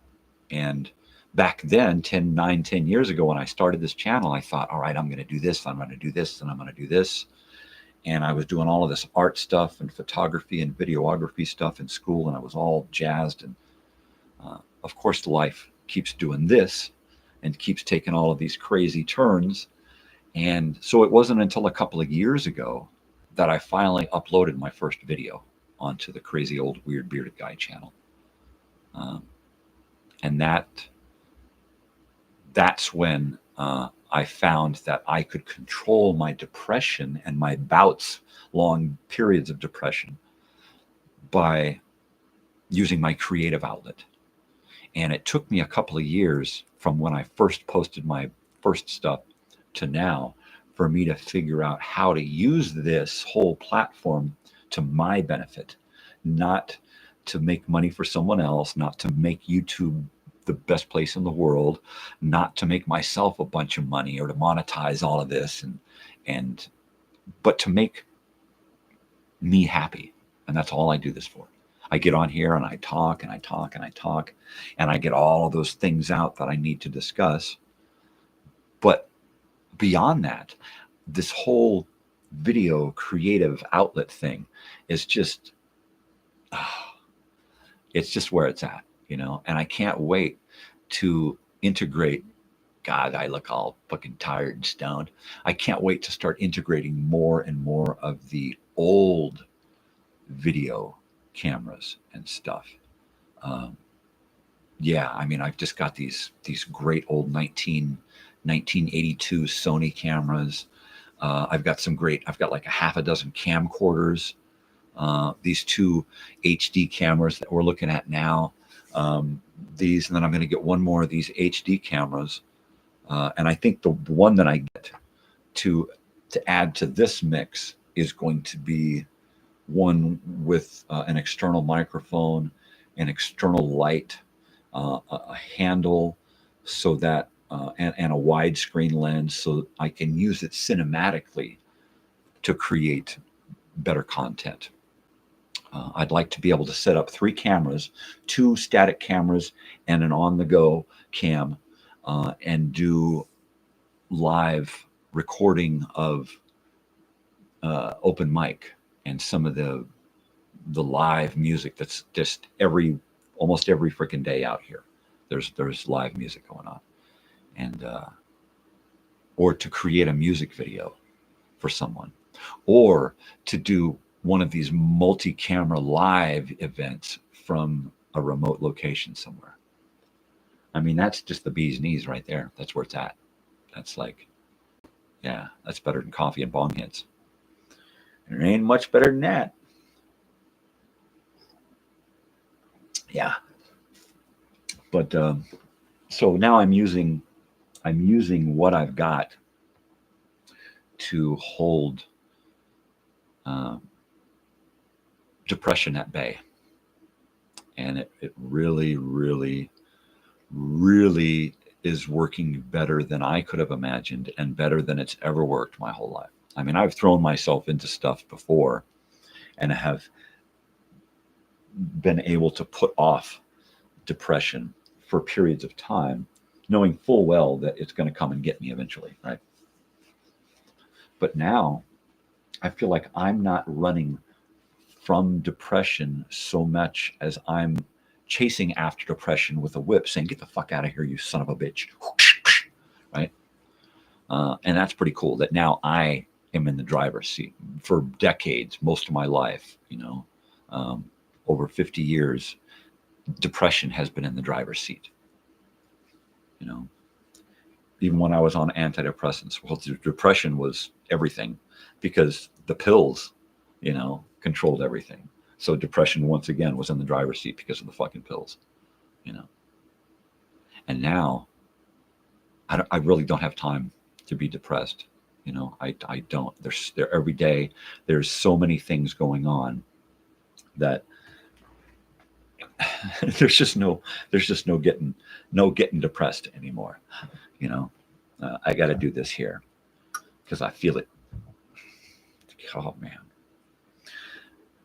the bummer about sleeping too much is the crick in my neck, staying in one spot all night long, or for at least like an hour. It just by 5 hours, my neck is just killing me. I cannot stand it anymore. I've had to change the way I sleep. I sleep sitting up in a vertical position now most of the night with my back and neck pressed into pillows so that I'm in one position. A pillow keeps my head from going too far in either direction, and I'll pass out and sleep like that for 3 hours. And then I'll wake up, abruptly, like somebody slammed a door. And then I'll take a leak and then lay down flat in bed for the last couple of hours and get great sleep. But when I wake up, my neck is just got a crick in it like nothing you won't believe.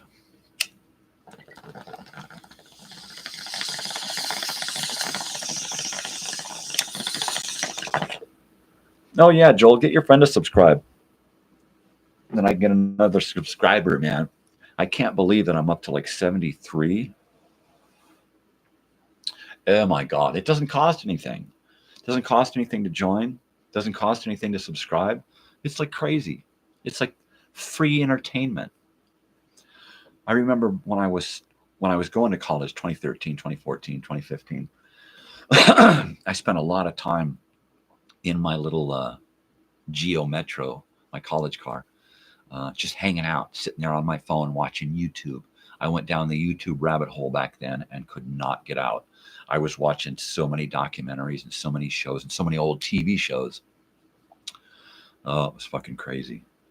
It was just fucking crazy. But I used to just love to sit in my car and watch just tons of YouTube shit. And it was different. It was different 10 years ago. It really was. There was a lot of stuff on YouTube then that's not there now. You just cannot find it. You're gonna have to go to the Internet Archive to find a lot of these things. And even then, I mean, once it gets pulled off of YouTube, it goes into the abyss and it's gone forever. So one of my main things is that everything that I upload onto YouTube, I save onto a hard drive. I get little external hard drives. So I create a video, I save it, and then I upload it so that it's always there, always. The only thing I don't have saved on hard drive is the live stuff, right?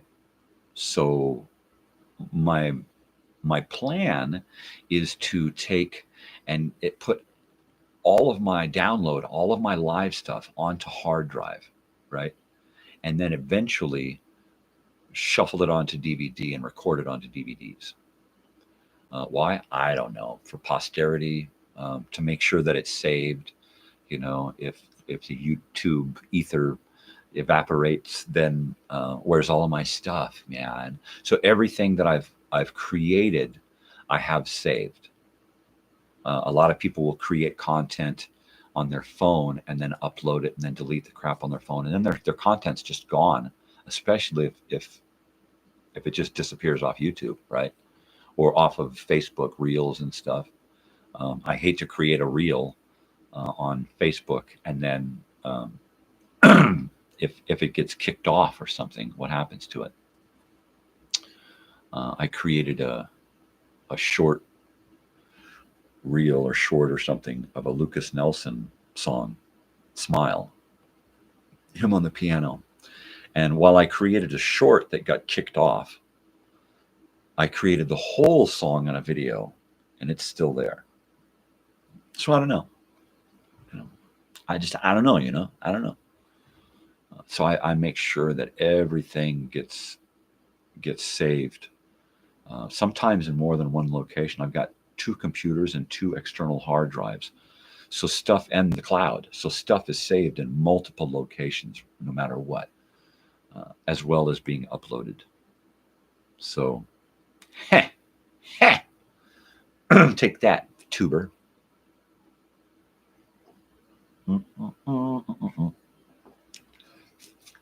So you convinced your friend to go to food. Does that mean that he's ready now? And you guys are going off to food? Because, I won't get to really eat any good breakfast yet.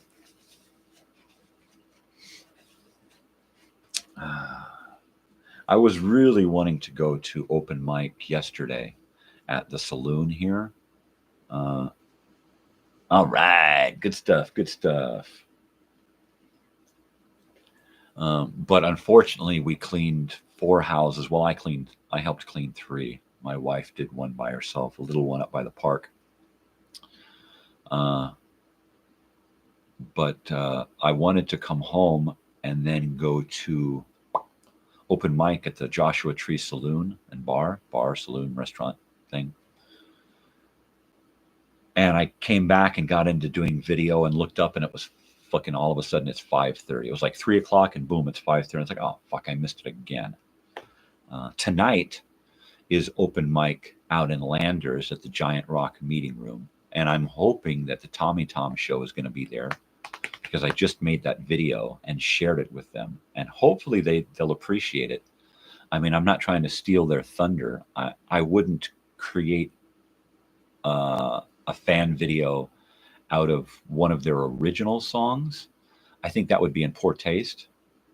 But because it's a cover, I figure that it's kind of fair game, to upload it and I don't just like take their music video, and record the music and then take it and then just post it like that. A lot of people do that. And I think that's kind of in bad taste too. I mean, let's put a little fanfare around it. If you're posting it, then you like it. If you like it, then show how much you like it. Show your appreciation. Put a little energy into creating the video, which is what I love to do. So I created that White Rabbit video, which is the last music video that I did. And it was just fucking a ball.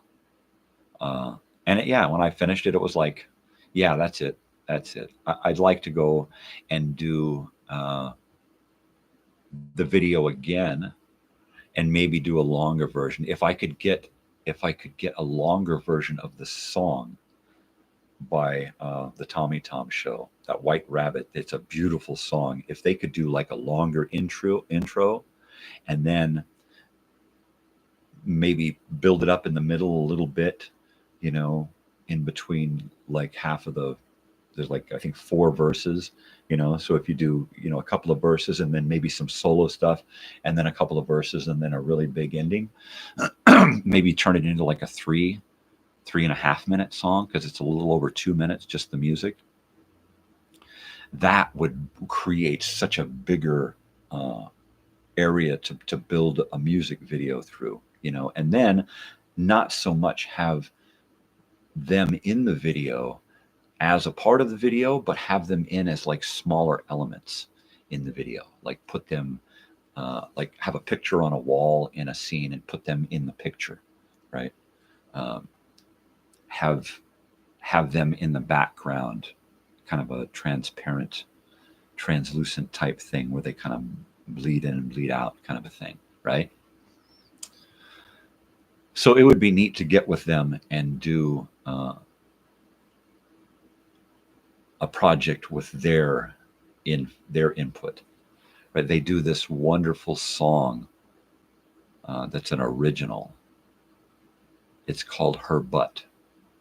And I'm gonna say that Tommy wrote it. She's just a phenomenal artist, and it's just a song about a girl's butt in a pair of shorts that are too small, right? And it's Dr. Demento worthy. If you don't know Dr. Demento, look it up. Dr. Demento. You can still find him on the internet. You can go there. You can sample shows. You can sample shows on the Internet Archive. You can join his website and become a Dementite or Demento, and listen to his old radio shows. Their song, Her Butt, is such a Dr. Demento novelty song. I get giddy when I know that they're playing it. I know that they're going to play it. I just get all because it's just so fun and funny. I love novelty songs, novelty music. Itsy bitsy teeny weeny yellow polka dot bikini that she wore for the first time today. Ever since I was a little itty bitty kid, I love novelty songs, which is why I fell in love with Dr. Demento, which is why I love Weird Al Yankovic. Yeah, if I could meet two people, it would be Weird Al and Dr. D. There's no chance I'm going to meet Freddie Blassie. There's maybe Barnes and Barnes, right? Fish heads, roly poly fish heads, eat them up, yum. So Barnes and Barnes was a group put together by a couple of college kids. One of the college kids that makes up one of the Barnes and Barnes is Billy Mooney from, you guessed it, The Twilight Zone, 2 episodes of Twilight Zone, and Lost in Space. Danger, Will Robinson, danger, Billy Mooney, right?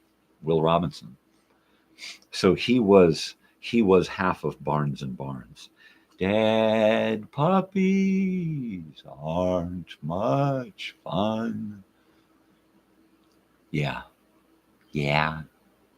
Just if I could meet those guys, that'd be way cool.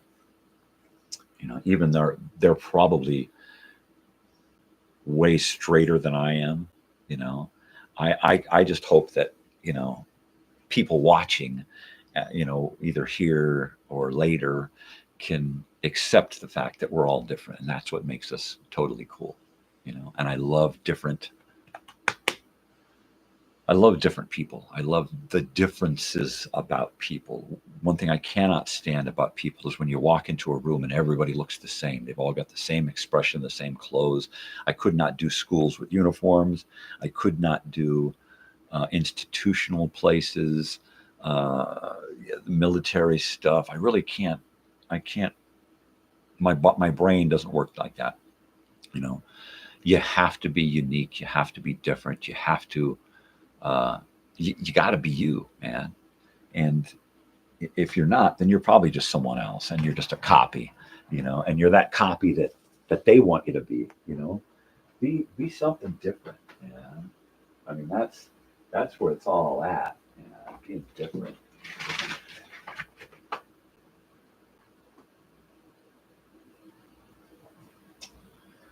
Yeah, unfortunately, I'm probably the most different guy I know. There ain't too many others out there that I can hang out with, where after a while they don't start going, this guy's a little too fucking weird for me, man. I gotta go. I'll be seeing you, buddy. And then I never hear from him again, right? And that's cool. I mean, I can dig it, I can dig the fact that, my gosh, you're just so straight, man. Why are you so straight? It's cool. I just, I'm just not that, man. Yeah.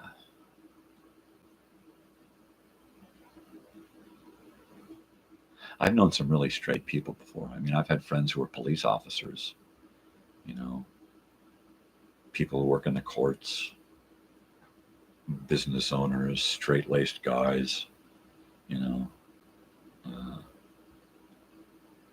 we were able to get along, on some level, find commonalities and things that, and that's the neat thing about being human, is that there's way more things about being a human that unite us, that make us the same, than there are those few little things that are there that make us different. And the things that they make us different, they want to use those things to keep us bickering and fighting and arguing amongst each other. And if you take that handful of garbage that's thrown at us all the time that makes us different, right? And you just throw that aside, and all you think about are the things that make us the same, right? There's no more bullshit. I mean, all of that just goes out the window.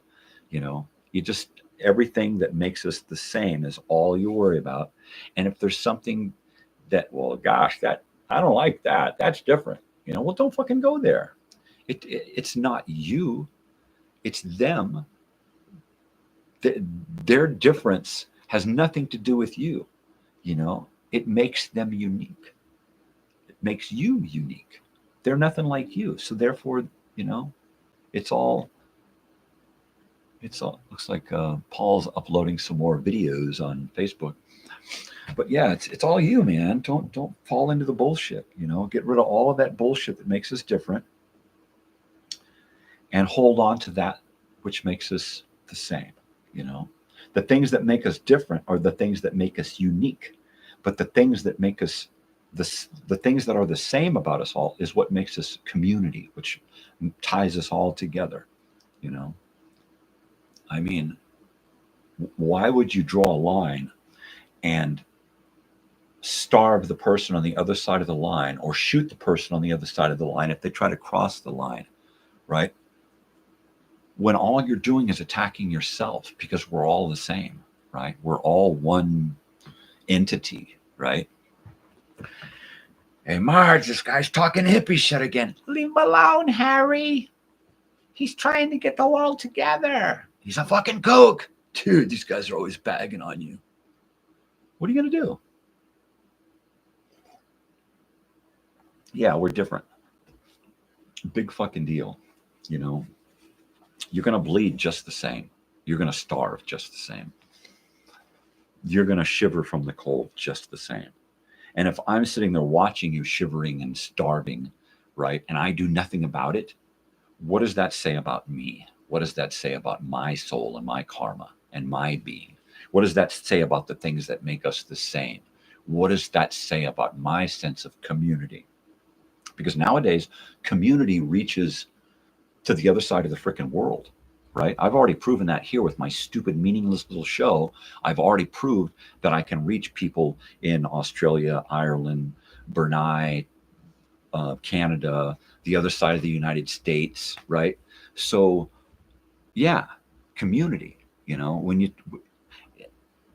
if you can't find community in the smallest of areas or in the largest of areas, that's you, man. That's your own fucking, you know, that's your own shortcomings, you know. It's easy to find commonality and to find friends, you know, when all you concern yourself is the fact that we're more alike than we're not, you know. That's it. Flat out, you know. And then mix that up with acceptance and courtesy. You know, we're all different but the same,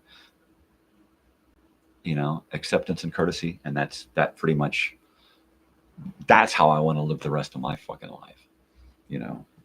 Yeah, if I'm going to if somebody's going to fuck with me out in the world, I'm not going to hate them over it. I'm not them. I don't begin to understand why people do things.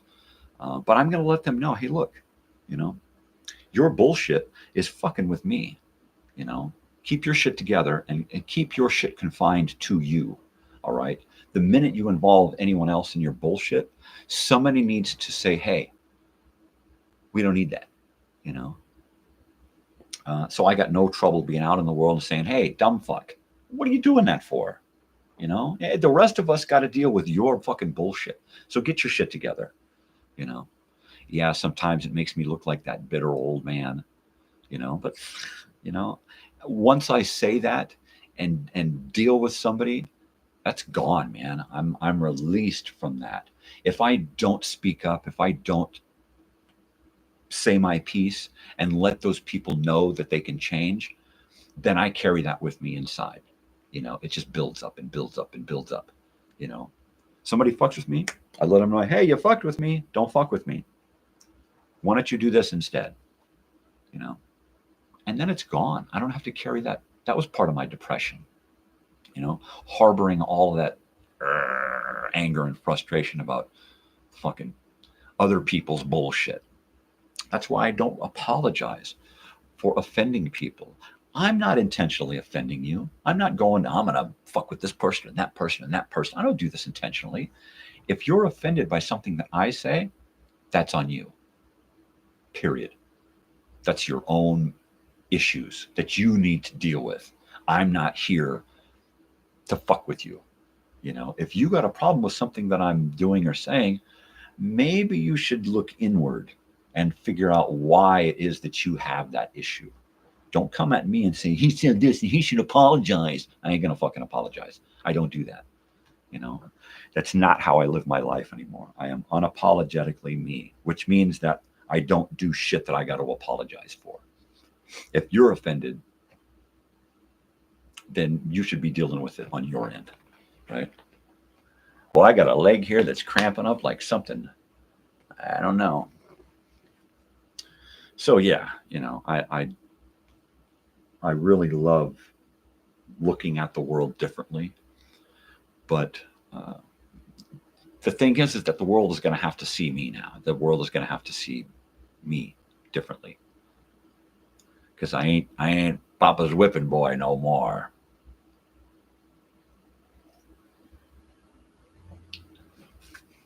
Yeah, I think that was like They Live, John Carpenter, 1986, 87. Or was it 90 something? Nah, it couldn't have been that late. Yeah, Rowdy Piper. That's a great movie. John Carpenter's They Live. If you wanna watch a movie that's gonna make you think, like The Parallax View, it's gonna make you think. Watch They Live by John Carpenter with Rowdy Piper. Just one of those great. It's a short movie, but it makes you think about the power structure in the world and the few people on top and having all of the money, and then everybody else down at the bottom, the majority having such a little bit amount of money to spread between us all. I mean, it's fucking crazy. So if you haven't seen They Live, then check it out. It's just a great movie, like Parallax View. I love those movies that get you out of your comfort zone, and which I've never really had a comfort zone. So it's easy for me to jump into these different worlds and stuff. That's what I love about science fiction, is because that's my comfort zone. But even in my comfort zone, I can just be all of a sudden, whee, what the hell is this? What the hell is this? Ow. Legs creaking and cracking. Man, that sun, it's bright. It's not even into spring yet, and it's bright. It's not warm yet, but it's bright. I can dig that. I don't like the extreme heat, and living out here in the desert, we get a lot of extreme heat. During the summer months, like 5 or 6 months during the harsh summer, the average can be about 105, 110 every day. You get up in the morning, and as soon as the sun comes up, it's like 90 degrees outside. And then when the sun is straight up, it's like 110, 115. And it's just horrible. As long as it's dry, it's not that bad. When you have to sweat and it's really humid and you're constantly wiping your face, that's horrible. It's like you're steamed. It's like the heat is just magnified. I don't mind the heat. I just don't like that steam heat. He's got steam heat. He's got steam heat. Oh no, I got to change cameras again. There we go. So yeah. Oh, didn't know I could do that, huh? Yeah. Totally. I just love the way my brain works. I'll be talking and thinking about something, and all of a sudden I'll start thinking about something else, and then whatever I was talking about just it's fucking gone. It's fucking gone, man. And people say, well, stop smoking so much marijuana. And that has a little bit to do with it. Mainly it's a brain injury I got when I was a kid.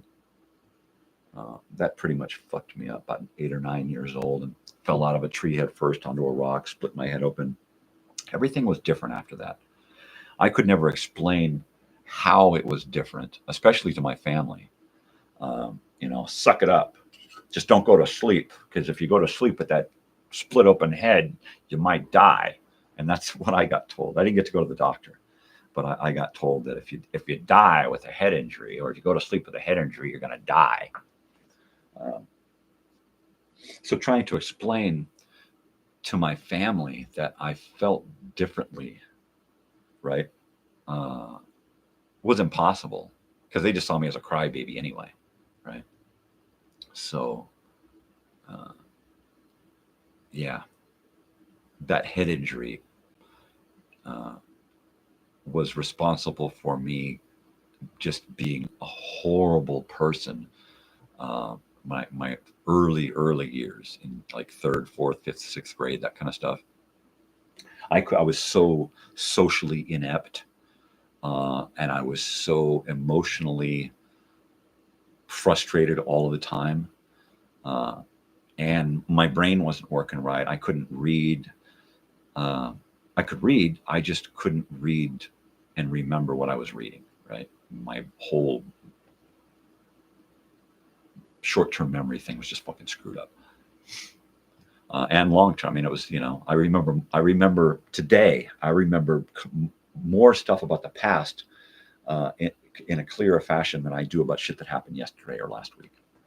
I mean, that's why I talk most about the past, But yeah, that whole brain thing was really responsible for me repeating the fourth grade, because I was just a terror. I was just always pissed off, and always sad or pissed off, sad or pissed off. I'd be happy, but if I was happy, I knew I was either going to wind up sad or pissed off.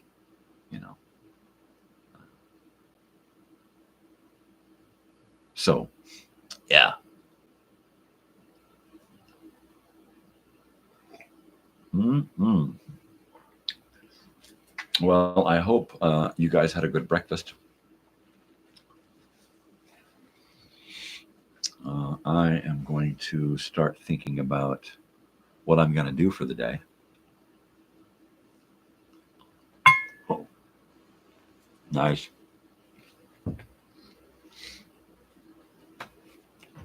Unfortunately, I think I am going to have to go out and think about painting the house. Not going to be a big deal. I was a house painter for 15 years. I got into construction at 15. Shovel and a broom, $5 an hour. Mm-hmm.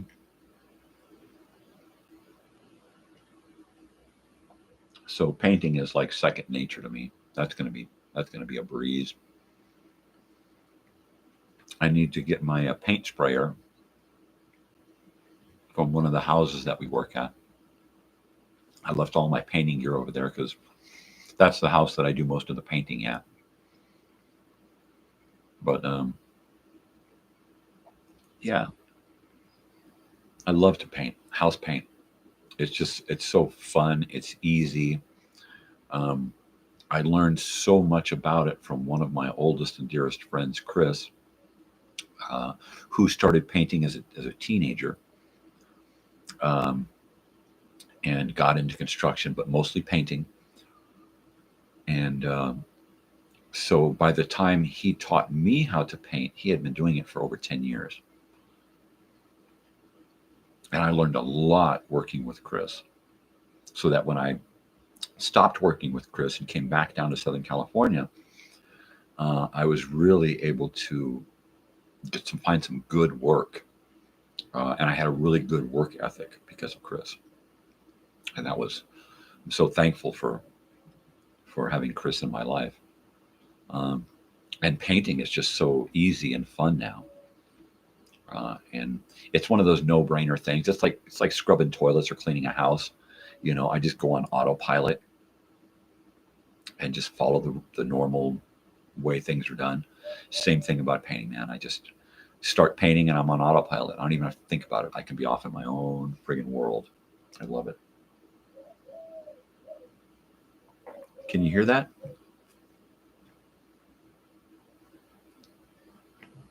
So a dove or pigeon out here cooing.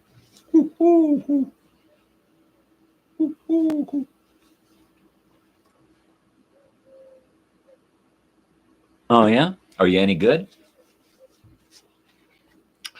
Now, cleaning is great. Of course, I clean every place else but my own house. I mean, I get to clean my place probably once a week. You know, I'll yank everything out of my room here and dust and vacuum and sanitize and Febreze everything, you know, and then move everything back and do the other side of the room. And, you know, go the whole. Yeah, you know what? That's the thing. A lot of people are surprised, especially women, at how well men can clean. I have this neighbor lady that my wife works for on occasion when she's shorthanded. And she flat out refuses to have any men working for her cleaning house because she feels that men don't do a good enough job, right? It's really sad that now there's this reversal, you know, where there's this reversed stereotyping, sexist, you know, egotistical thing going on where, you know, men can't do the same things that we do. And it's like, you know, first of all, don't look at me like I'm a man. I'm a freaking human first. You know, just because I'm swinging and you ain't, don't make any real difference. You know, if you want to take all of that crap that the media throws at us to make us different, well, then, yeah, we're totally different and we should be fighting each other. But I don't go there, man. We're all equal. You come up and you slap my face and expect not to get hit because you're a woman, you better guard yourself. Because if you lay one finger on me, you're going to be either pulling back a stump or you're going to be catching one in the chin. All right? Because I don't play that. You know, men shouldn't hit women ever. Bullshit. She comes up to me swinging and she's going to fall flat like a sack of fucking potatoes. That's all there is to it. Period. You know, end of fucking story. You want equal treatment, equal rights? You got it, baby. I've been screaming for this for fucking decades. You want to be equal? Let's fucking be equal. You know, I'm going to treat you with courtesy and respect and acceptance. And I'm not going to come at you swinging. But if you come at me swinging, well, you're going to drop like a sack of fucking potatoes. It's just the way it is. That's reality right there. You know, you grab onto that and you hold on to it tight. Because if you come at me, oh, I'm telling you. Yeah. You know, I look at everybody as equal. It's up to that individual to determine how I perceive them from then on. You know, I try not to judge. I try not to make any 100% flat out decisions. This is it. This is all I'm going to believe. No, it's up to you to make me, you know, see you in whatever light, you know, because I'm going to look at you openly and honestly as a unique individual. You know, if you want me to see you as a shithead, act like a fucking shithead, and that's how I'm going to see you. You know, if you're going to change, I'm going to see a changed person, and I'm going to accept that changed person. If you don't change, I'm going to accept you as an asshole, right? I would hope that somebody would do the same for me, you know, And that's all it is, about living with, almost 9 fucking some billion people on this fucking planet, right? If they're not going to put a cork in it and hold off on the procreation a little bit, then we're all going to have to learn how to fucking get along, or just keep killing each other off, right? But I think that's the first important step, right? Is for everybody to just put a cork in it. If you got to have kids, man, just have 2 between the 2 of you. And that way you're not putting any extra burden on the planet, right? Well, the Bible says that I'm supposed to have as many kids as, it's like, yeah. If we were 1,000 years ago and we were living like, there was like recovering from a freaking plague, right? And there was only a couple of million people on the planet. But that's different. It's like now we need to look at something, a better plan, planned pregnancy. Let's have 2 kids per couple. That's it. We got 1 kid. We had planned to have 2. We lost one. We got 1 kid. If we had the ability, we would adopt 20, because there's plenty of kids out there without parents, because there's a lot of people who can't tie a fucking knot in it or stick a cork in it, right?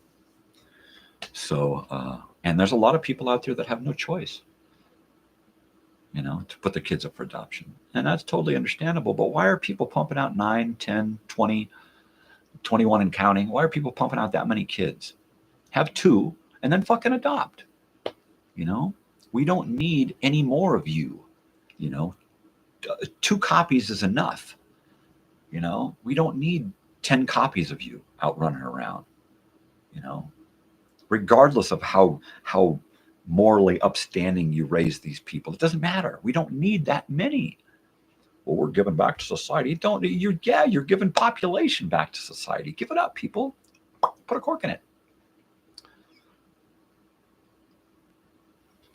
Yeah, it's just you look at the planet and you look at these shorts and these reels and stuff about these little videos where it just shows a satellite picture of an area just going, look how much this has grown in the last 20 years.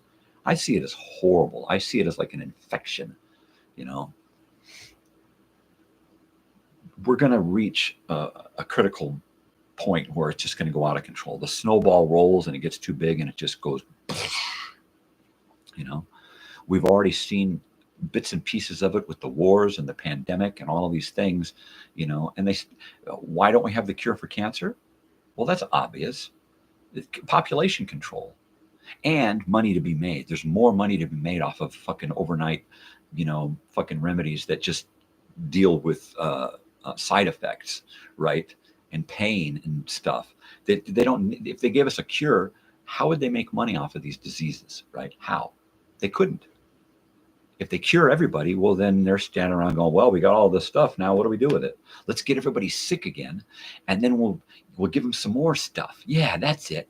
And it makes you scratch your head when you think about things that are going on, and the fact that there probably is a cure for cancer, but we're never going to see it, because there's too much money to be made off of this other bullshit. We'll keep you alive longer and live a miserable life, but we're going to make a lot of money off of that. You're going to feel like shit, and that's that's power right there. That's reality. This guy's a crazy guy, Marge. Leave him alone, Harry. I think he's right. I think I'm out of coffee. Yeah. I know that I'm going to die of cancer, right? That's a given right there. My father died of cancer. His sister died of cancer. His mother had cancer. Shall I go on? I mean, it's just cancer, or heart disease, right? Cancer or heart disease. My mother's side of the family is heart disease. My father's side of the family is cancer. So pick one. It's gonna be one or the other. It's probably gonna be both. I'll probably get cancer and then die of a heart attack because of the medication, right? So I just hope it goes quick, because I don't want to be one of them poor sons of bitches who are like the Walking Dead, And that's how my father was in the end. He was the Walking Dead, you know, and it was fucking horrible, you know. I don't want to go out like that. Hell no. I want to go out quick, you know. What are you going to do? I mean, I'm not saying that I would want to off myself, because that's just ridiculous. I mean, you only get a little amount of time. Why would you want to shorten it? You know, I understand a lot of people that I don't want to deal with that pain. A lot of people cannot deal with pain. I've been in pain, one kind of a pain, one or another, you know, my whole fucking life. A lot of it physical. The last 10, 15 years has just been really 10 years has just been horrible physical pain, along with the emotional crap. But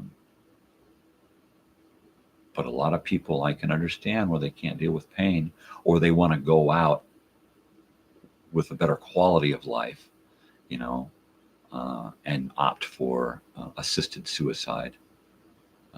Or some people just decide to blow their brains out, or string themselves from the rafters, you know.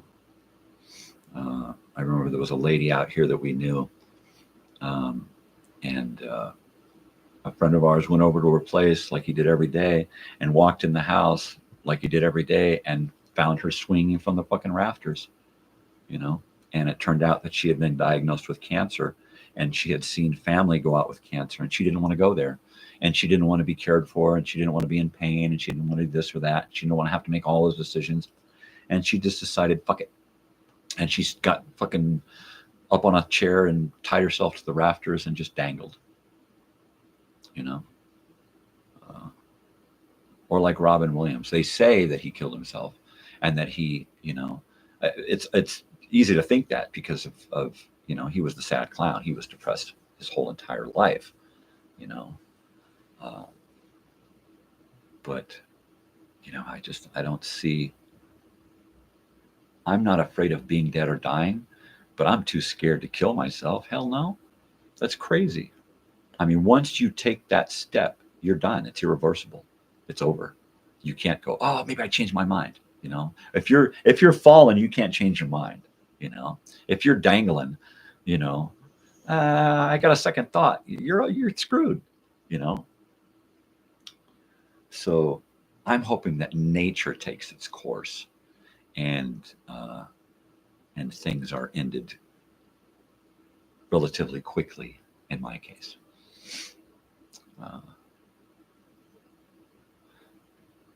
You know what? I guess what more could you want? You know, well, to live forever in the glory. I don't go there. You know, I like to stay with the reality that I can hold on to with my own hands. I believe 100% in my reality? No, of course not. I don't believe 100% of anything, because if you do, then you leave yourself no room for change and no room for the possibility of something different. So no. Do I believe my reality is my reality? Pretty much, but not 100%. Do I believe 100% of anything? No, ever. Do I believe 100% of what everybody says or what anybody says? No. I would like to, but it's not going to happen. You know, even the people that are the closest to me, do I believe them 100%? No, of course not. Because they don't even believe themselves 100%. And if they do, well, they're crazy too. They're crazier than I am. What's up, Bessie? You want to come up here? Come on. Come on. Oh, poor little girl. Poor little girl. What's going on? Hi, Bessie, baby. You big face. Big face. Big face.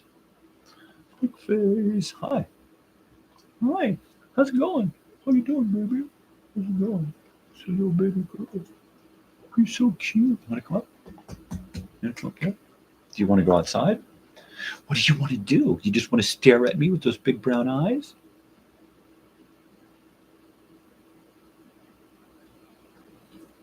Silly girl. Come on. Come on. There you go. I don't know what you want. I'm out of coffee, so I can't give you any of that.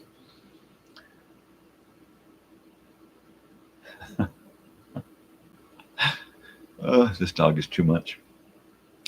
She's just too much. Yeah. I mean, I don't even believe coffee 100%, right? I don't believe anything 100%. I certainly don't believe the news or anything on the media.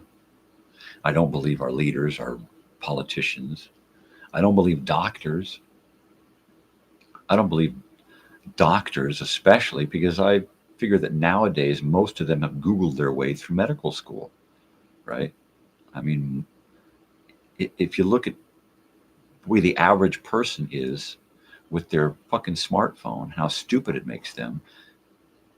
If you factor that average into doctors, right, you got to figure that how many of those doctors are just fucking idiot phone users, and spend most of their time fucking doing stupid shit on their phone, you know?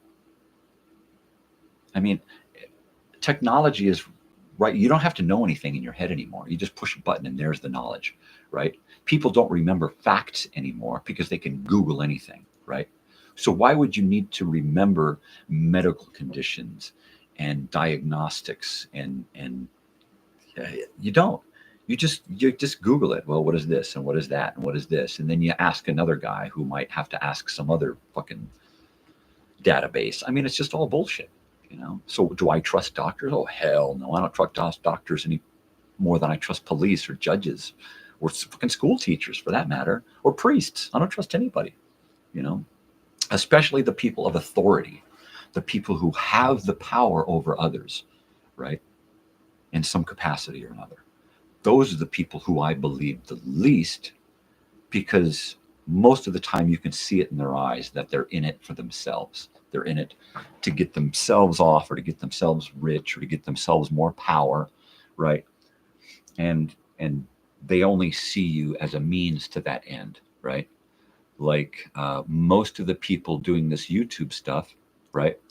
They don't look out and they're not talking to the people. I'm not, they don't look out like I'm sitting here talking to Joel and whoever else is listening.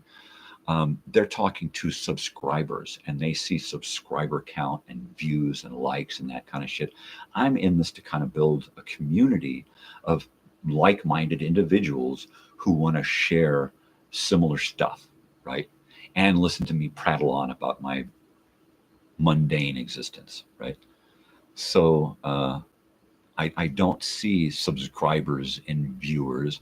And I don't see fans and that kind of shit. I see friends. I see people that would be neat at some point to meet one on one with a lot of these people. If somebody doesn't show up and chime in once in a while, then I'm like, well, where is that person? Where's once from Sweden? He's only been here once, and I haven't seen him recently. So he's somebody that I would like to see. There was that girl who chimed in, Drawn 77, who the only thing she said was sane, young, normal, bald woman, which was a play on Crazy Old Weird Bearded Guy, right? And I laughed for 5 minutes about that. And I went over to her channel and subscribed in hopes that she would come back so I could have a little more back and forth. Because just that comment alone lets me know that she may say that she's normal, but she's got a little weird side, and I'd like to have a little back and forth with, and mainly because there's not a lot of girls that I know of viewing or subscribing to my channel, right? I know my sister and girls from my past, friends and stuff and acquaintances who have subscribed mainly just out of courtesy, right? But I don't know that there's a lot of female viewers for this venue, right? And is it because I'm a guy? Is it because I talk guy stuff? Do I mansplain stuff? I don't know. I would love to get some input and find out, if there are female viewers, and if so, what's the deal? What is it about me that makes me, likable or unlikable? What's up, Bessie? You need to go outside? You want to go outside? Is that it? You want to go outside? I'm gonna take my dog and let her go outside, and then I'm gonna I'm going to relieve myself as well, get rid of some of this coffee, and I will be back in a couple of minutes. Things will be live, so you'll hear doors and squeaking and maybe even peeing. All right, Bessie.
So, I don't know. My microphones are really good, and my house is really small. So, I don't know what you guys can hear when I walk away from the camera. Probably the door, a lot of creaking because I'm in an old mobile home. So, there's a lot of creaking in the floor.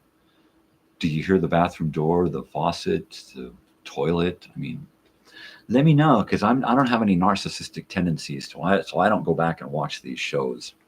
On occasion, I'll go back to see what kind of shirt I'm wearing, so I don't repeat shirts. But I don't watch my shows, so I don't pay attention really to the sound of what can be heard. Now, when I do like my live sound checks and stuff, sometimes my wife will be in the kitchen washing dishes, and I can hear that. But are we going to be able to, like, in a later time? Right on. BRB, right? It takes me a second to register these little, what do they call those? Abbreviations. But yeah, this is a little house. It's a little house. So the noise in here is probably picked up by this microphone. I thought about playing music, but what do you put on the bathroom break song? He's going to the bathroom, he's tinkling on the toilet. Yeah. While I do like to create themes for various things and segments and stuff, bathroom break song. Geez, the more I think about it, the more it sounds like another novelty song. I don't even want to get started, because if I start thinking about writing a song, it will not leave my head until I'm done with it, and I don't have time for that right now. I mean, I barely have time for my own songs and the songs that I have that I love to play. I mean, now that I have this new computer, things are saving up so fast that I don't have like, all right, I got an hour to save this out. I can pick up my guitar for a little bit. I don't even have that time now. Now I'm just save. So it's kind of a bummer, you know. But yeah, like I said before, this is not the venue for playing the guitar or singing in the morning. My voice is just not awake. I've tried it and failed miserably trying to sing this early in the morning. It's just not possible. So every once in a while, I'm working on a project where I need a piece of music or a theme or something, and then I have to pick up the guitar and the drums and the microphone and start working shit out, you know, because I'll get a theme, I'll get a melody, I'll get a beat, and then all I got is me. So, which is why I got a drum kit, so that when it comes to that point, and it's like, okay, here's the guitar and vocals, and now I need some percussion to it, right? And then I can do that. I'm not a drummer, I'm not a musician, I'm not a singer, but I can pretend. I've spent most of my life pretending to give a shit, pretending to be part of the world, and pretending to be those people, pretending to be that person that people want me to be, right? So it became real easy to just pretend to be someone. So easy that now I can pretend, you know, if like when I had to go out and get a job, new guy in town, I need a job like today, I would go and they'd say, well, can you do this? And I'd say, sure. And I would just pretend. And I would get there and I would just watch somebody else. Or I would find somebody and say, hey, I don't know what the hell I'm doing, you know, or I would learn about it, you know, in some way, the library or the internet or something, and figure it out. How do you do this? That's how you do this. Okay. Well, I know how to do this. And I would speak the speak, talk the talk, walk the walk. I didn't know what the fuck I was doing. Not until I actually started doing it, you know. BRB.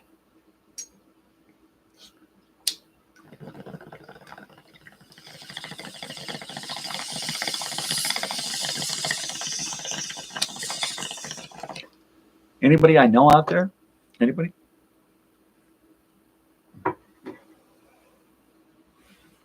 I keep seeing numbers fluctuating, you know, so I don't know who's there and who's not. Apparently, when it says 0, it's not always 0. It could be somebody who's incognito. I'm finding out that incognito can change somebody's appearance. So I may have a few incognitos out there viewing on occasion. What the hell is he talking about, Margaret? It's a setting on YouTube, honey. It means they can't see you. I can see them. Why can't they fucking see me? Shut up, Harry. Bitch. So yeah, I do have the option of playing stuff, and on occasion I do like to play stuff. And I didn't find out where Joel is going after Guitar Festival, or Joel is going after Pasadena, or what you're going to do in Pasadena. But yeah, you should definitely go by Sierra Madre Canyon if you can, and if not, dude, don't worry about it. But you know, if you're sightseeing and you happen to drive by and you got time to kill, cruise up the canyon to Mary's Market in Sierra Madre Canyon. If you're just up for a cool walk in a canyon, you won't be disappointed. I haven't eaten at Mary's Market. That is now a little cafe. It's like been gentrified, so it's a little cafe. You can still get something to drink there, but it's mostly a sit-down place. But it smelled really, really good when we went in there. It smelled like you get really good homemade hash browns and biscuits and gravy, or a really good cheeseburger or a sandwich. maybe even some fried chicken or something. But it was a really, really cool place. And that canyon is just really, really sweet. You know, I can still remember the smell of that place. It's just, it will live on in my memory. In fact, I talk a little bit about the canyon in that Elsinore Brothers presents Hi, They Call Me Mike. That little 15-minute documentary going to explore. Oh, dude, Yosemite. Yeah, that's awesome. If you get a chance, yeah, walk up and down Hollywood Boulevard, or, you know, because that's the street that you can kind of walk down, cross over, and then walk back down, and you can kind of walk up and down and see the stars and stuff and all the different shops, get a slice of pizza. But Sunset is more of a drive, because it's really, really busy. Yosemite, man. Yeah, I haven't been to Yosemite since 1987. It was a long time ago. My wife really, really wants to go. We have been talking about going to Yosemite for decades, ever since we got married. I'd love to go back. When we stayed there in 87, we drove out there. There was 6 of us packed into a Ford LTD, right? And we drove out there with one tent and some drops, some canopies, what do you call them? Tarps, right? Plastic tarps, sleeping bags. I mean, really just a trunk full of a couple of things, right? And there was 6 of us, my father and his girlfriend, who was one of my best friend's mother, right? And then my other best friend and my sister, who he was dating, right?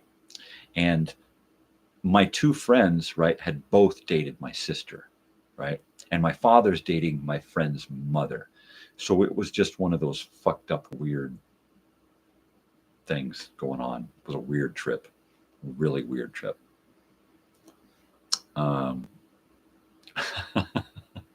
Oh, I wish I had my computer straight. I would throw up a picture right now. But it was a great trip. We took a dog with us. We had one dog, my father's Chow. It was a big, brown, fuzzy, big. It looked like a ball of brown fur. Big Chow, right, with a purple tongue. And we had him and the 6 of us packed into this Ford LTD. We couldn't stay down in the valley because we had a dog. So we had to camp up on the mountain. There's a upper campground, a lower campground, and a few other campgrounds. We stayed up on one of these upper campgrounds. And the first night it was cold, and I put a rock near the fire to get it hot. And then at bedtime, I took it out of the fire and wrapped it up in a towel and stuffed it down in the bottom of my sleeping bag, right? And it kept me warm. It was great. When I woke up the next morning, it had melted the bottom of my sleeping bag and opened it up. So it just the towel had burned, caught on fire, and burned and melted the entire bottom of my sleeping bag.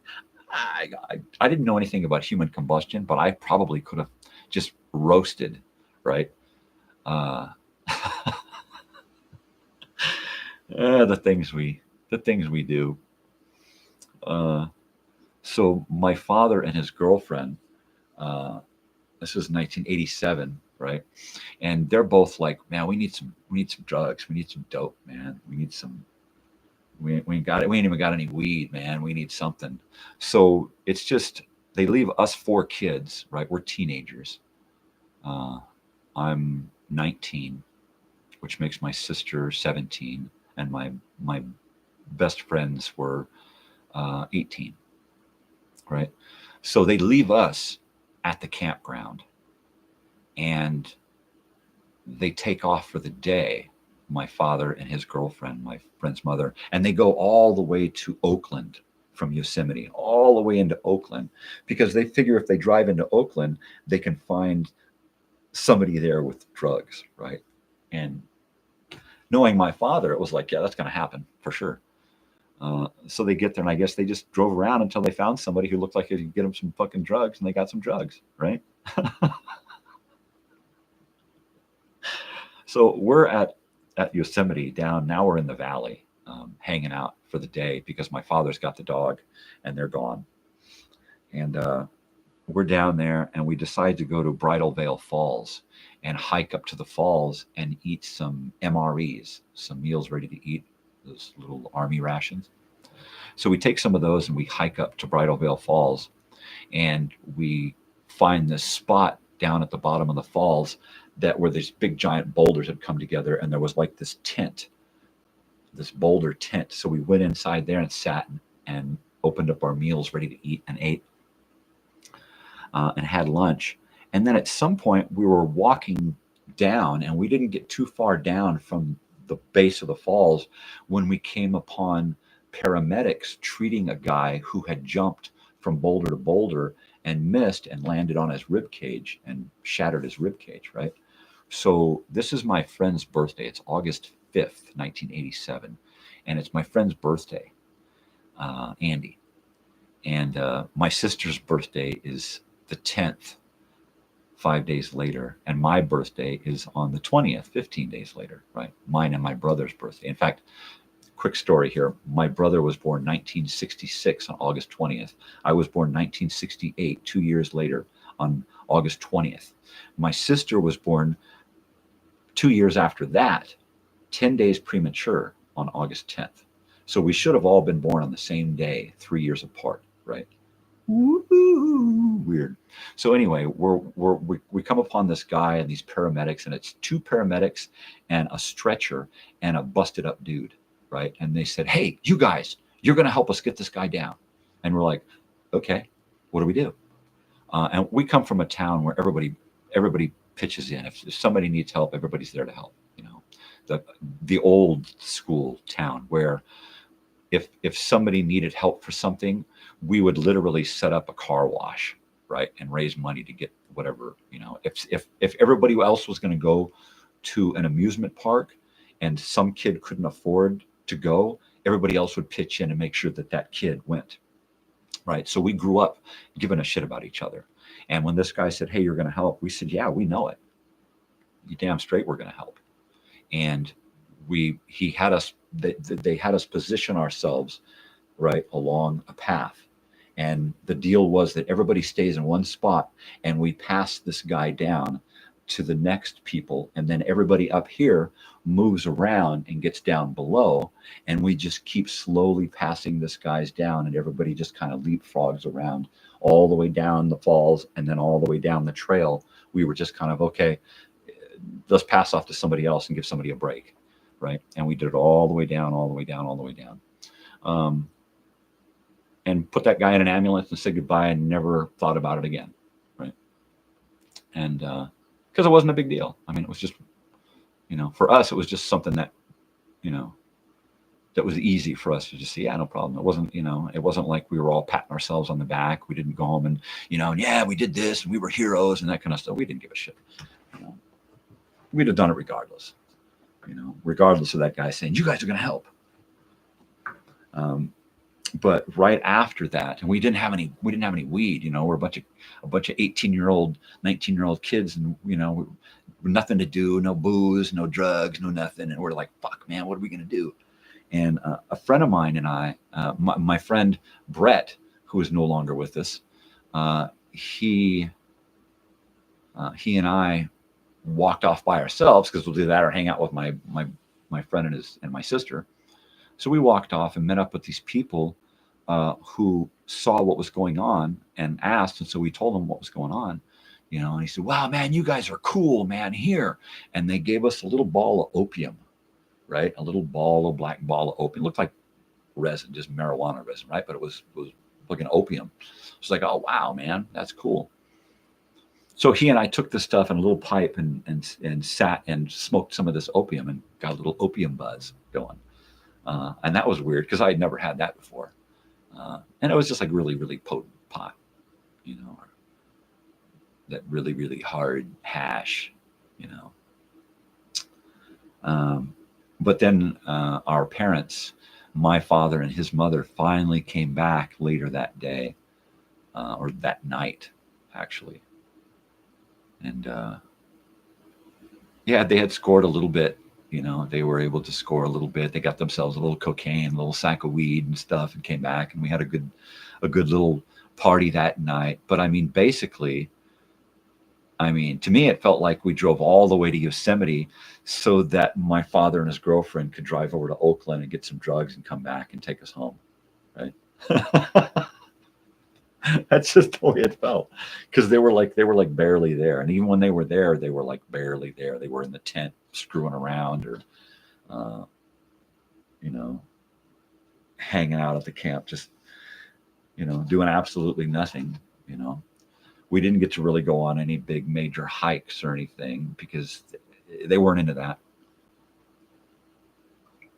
Us youngsters were always doing something. I took a bar of soap and a towel and walked up to this creek, to this little pond, and jumped into this pond and in this ice cold water, and had a bath, just like you see in the cowboy movies, right?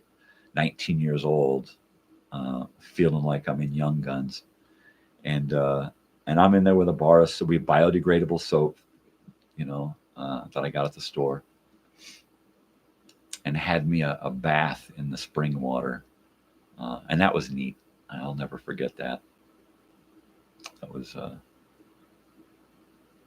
That was pretty cool. I've driven through Yosemite once or twice since then, going over the mountain to the 395, but I haven't stayed at Yosemite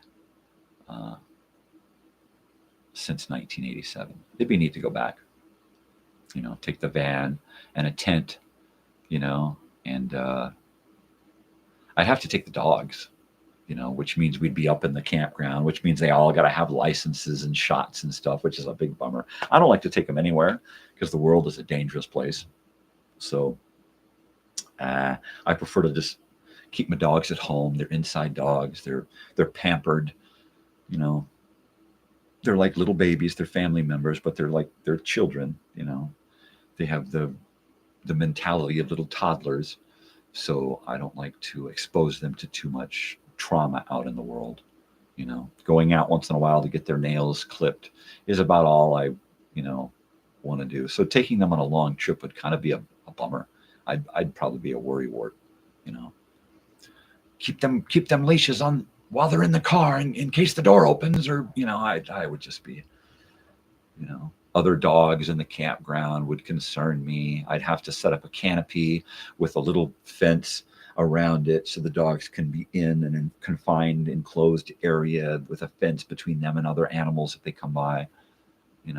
They'd all have to sleep in the van at night because I would be afraid of bears. I'd rather have the dogs in the van and me in a tent if there was a bear around, right? I can control myself and a bear more than I can control my dogs and a bear. Lord. When we lived in Genoa, Nevada, back in, I'm going to say 2007, we lived on this property where there were apple trees and grass, and it was really, really nice and plush and beautiful. And it was right along the little tributaries of the Carson. And there were these little water creeks and stuff everywhere, right? But there were also deer and bear, right? And other wild raccoons and other wild animals. And in this yard, the animals would come over the fence into this yard to eat apples in the grass and stuff. And I remember once our dog Charlie went out there, and we didn't realize there was a bear outside until we got out there with Charlie. And Charlie's out there, goes out and starts barking, and he's barking at this big fucking bear, right?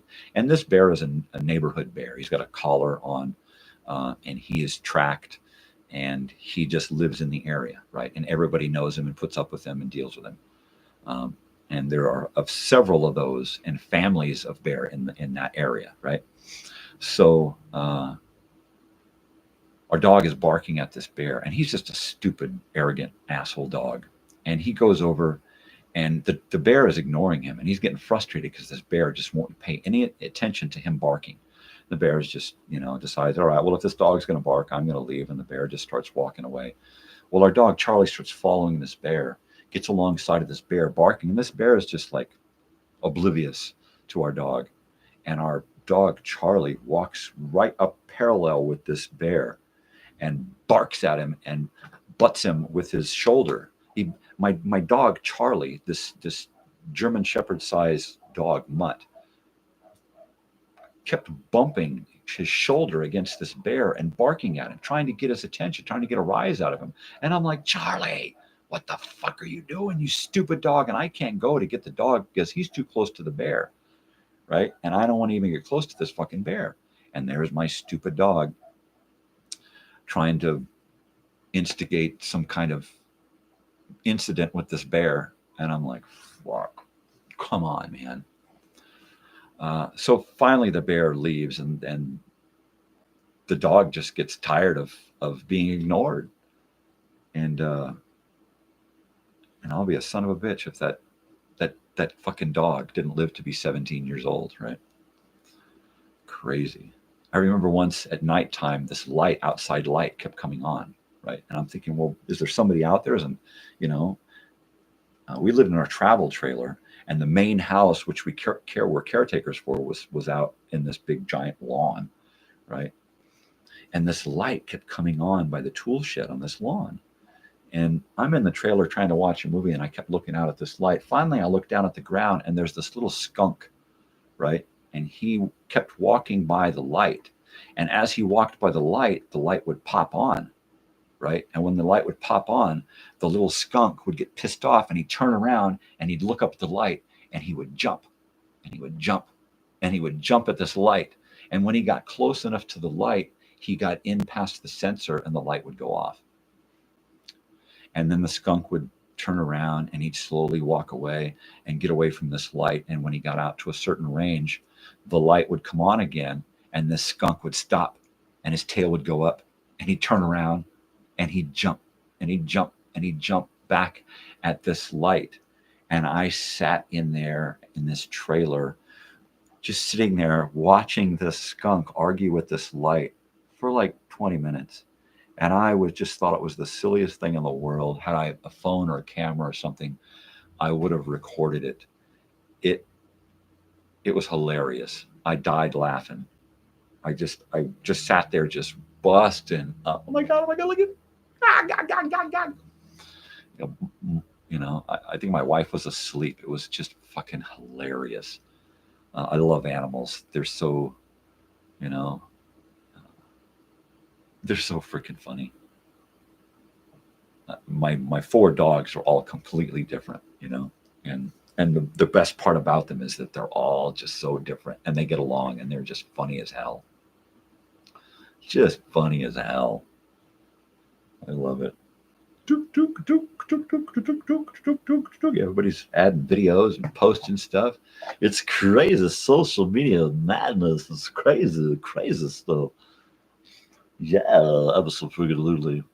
Well, anyway, enough about my weird experiences with animals. Oh, well, what about Yosemite, right? When we were up there in Yosemite, my father was out walking he had his dog just kind of walking around our camp, his big fuzzy chow, and people kept coming up and screaming, thinking that it was a small bear. And I'm like, where are you from? City people. But it was so hilarious that people were looking at this chow and going, oh my God, it's a bear. Oh, it's just a dog. Yeah, I've had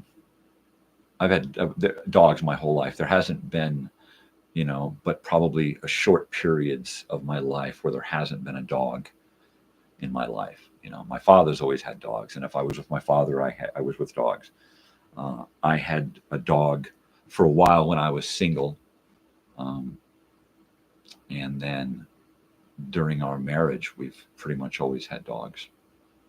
One dog, the 17-year-old, was born pretty much a year after we got married and lived, for 17 years. And we got, you know, I was there when he was born and was there when he passed away. And we got one of our dogs before he passed away. So he became part of the family. So everything's been kind of passed on. My father has that kind of lineage with his dogs, where his dogs grow old and then the other dogs come along, and they all kind of live together and kind of pass on that knowledge. And then he got to the point to where you know, a one-eyed fucking pigeon would be raising a cat who would then the cat would raise the other animals. And then when that cat got old, another animal would learn, a dog or something would learn to be the master of the house, you know. So it was a weird kind of setup. And he would always be saying, yeah, this is the animal that's running the show this time. And it's like, all right, how do you figure these things out? How do you know? How do the animals know? You know, Dr. friggin' Doolittle. But we wound up with two of those animals, the two dogs, two of the dogs that he had. So our kind of animal lineage has kind of merged together with his, and all of our animals are fixed. So it's just a matter of, at one point, our animals going to kind of fade away and other animals are going to be phased in, right? I would hope everything would just kind of happen naturally and organically, with the comings and goings of the animal. I was really frustrated when my daughter's friend Deja's dog went missing after a car accident. Just jumped out of the car and took off, right? And I was so thankful that, you know, by the end of the night, they had found the dog, you know, because I couldn't fathom the thought of a dog being out there not knowing where its humans were, you know, which is why I dragged my daughter out and we went and drove around that night, because I think it was the next morning, either that night or the next morning, where the dog was reunited. But, you know, that just scares me to death. I can deal with people because people understand, people have comprehension. They know what's going on. They can ask for help. They can do things. When it comes to an animal, especially a dog, I mean, cats can take care of themselves. You know, if a cat's going to take off, it's probably going to come back. But dogs, man, they're like little kids. They're lost, man. And it's just, oh yeah, I see a dog walking around and I just want to scoop it up and hold on to it till somebody comes in to get it, you know? Yeah. So I try not to dwell on all of the lost dogs in the world. I mean, there's so many people out there, with over 9 billion people on the fucking planet. You think that nobody would be lost. Nobody would be without somebody. Everybody would have somebody, right? Even if they're lost, they would wind up with somebody to help them find the somebody they're looking for, right? But no. Not only is there not enough people and love to go around for the animals and the people that need it, but we find ways to hurt each other on top of that and to hate each other. I mean, come on. Oh, fucking come on. How ridiculous is that? Well, you know, it's my leaders and my religion tell me that I gotta hate you, so I got no choice. So you gotta die. You know, it's that to me is out there, right? That to me is like some kind of fiction that I don't even want to get into. You know, it's like my reality does not go to places like that, and yet so much of everybody else's reality is wrapped around that whole idea of kill or be killed, or my way or the highway. You know, my leader is better than your leader. The guy that I'm voting for is better than the guy you're voting for, you know, or hate, you know. Ugh. I can't do that. I can't live that way. I can do this. But yeah, I mean, come on. You know, come on. There's enough bullshit out there. Do we really need to drag ourselves into more bullshit because of the media, or because of our rulers, or, you know, because of our own fucking shortcomings, you know, our own lack of intelligence. You know, when the smartphone came about, that was the pretty much the downfall of wisdom and intelligence and logical thinking, right? Because you could just pick up a phone, and the phone is going to tell you what to think and how to think and when to think it and everything, you know. And yeah, now you just got so many people running around being exactly who they're told to be and thinking exactly how they're told to think. You know, this is who you're supposed to like. This is who you're supposed to hate. So you either grab onto one faction or another that's supposed to like this and hate this. Well, no, I don't like that or hate this. I like this and hate that. You know, well, me over here, I like this and I hate that. You know, and so they just divide us up. They put a label on us, you know, categorize us, and then point us at each other, right? And then the big bummer is when they point us at each other and then hand us guns and say, okay, now it's serious. Now you have to hate that person so much that you're going to kill them for us, right? Because you ain't doing it for you, right? You're not. No average citizen wants to go kill the other average citizen. You know, for what? Nobody wants to fight just to fight. You know, what, you want to fight? Let's go fight. You know, and if you do, maybe there's something wrong there. You know, let's, you know, peace and love, flowers, not guns. You know, make love, not bombs. You know, whatever. You know, but I don't see it as a viable answer to whatever's going on in the fucking world. And I usually see that whatever's going on in the world is manufactured to get us pointing at each other, you know, throwing shit at each other, shooting each other, throwing bombs at each other over a freaking wall or a fence or a line drawn in the fucking sand, you know. I want that and they want that. So we're going to fight over it. And the people who actually have that, right, and actually possess that, they don't matter anymore, because one of these big sides is going to get it, you know, and they're going to make them think that it's their own fault, right? They're going to make them hate the other guy. Well, how do we get rid of them? Well, let's make them fight each other. They'll destroy each other, and then we'll move in and take over, you know. And it happens everywhere you look, all over the globe. It's happening now. Happened yesterday. It's going to happen tomorrow. You know, just the way it is. You know, can we stop it? Yes. Will we? No, because we're easily manipulated. You know, we're easily pushed in this way or that way. You know, humanity needs to, first of all, needs to grow a spine, right? And some freaking cojones. But humanity needs to pick up a fucking history book, right? And I think if we did that, and then we're more courteous and accepting of everyone else, problem fucking solved. You know, don't let those few people up there decide our fate, right? Because what are they doing? They're benefiting from whatever they have us do, you know. And you know who they are? They are those who are in control, you know. Marge, he's talking weird shit again. You know, he's an ex-hippie. Leave him alone. Fucking hippie. Fucking long hair. I got no hair. All right, I got long hair.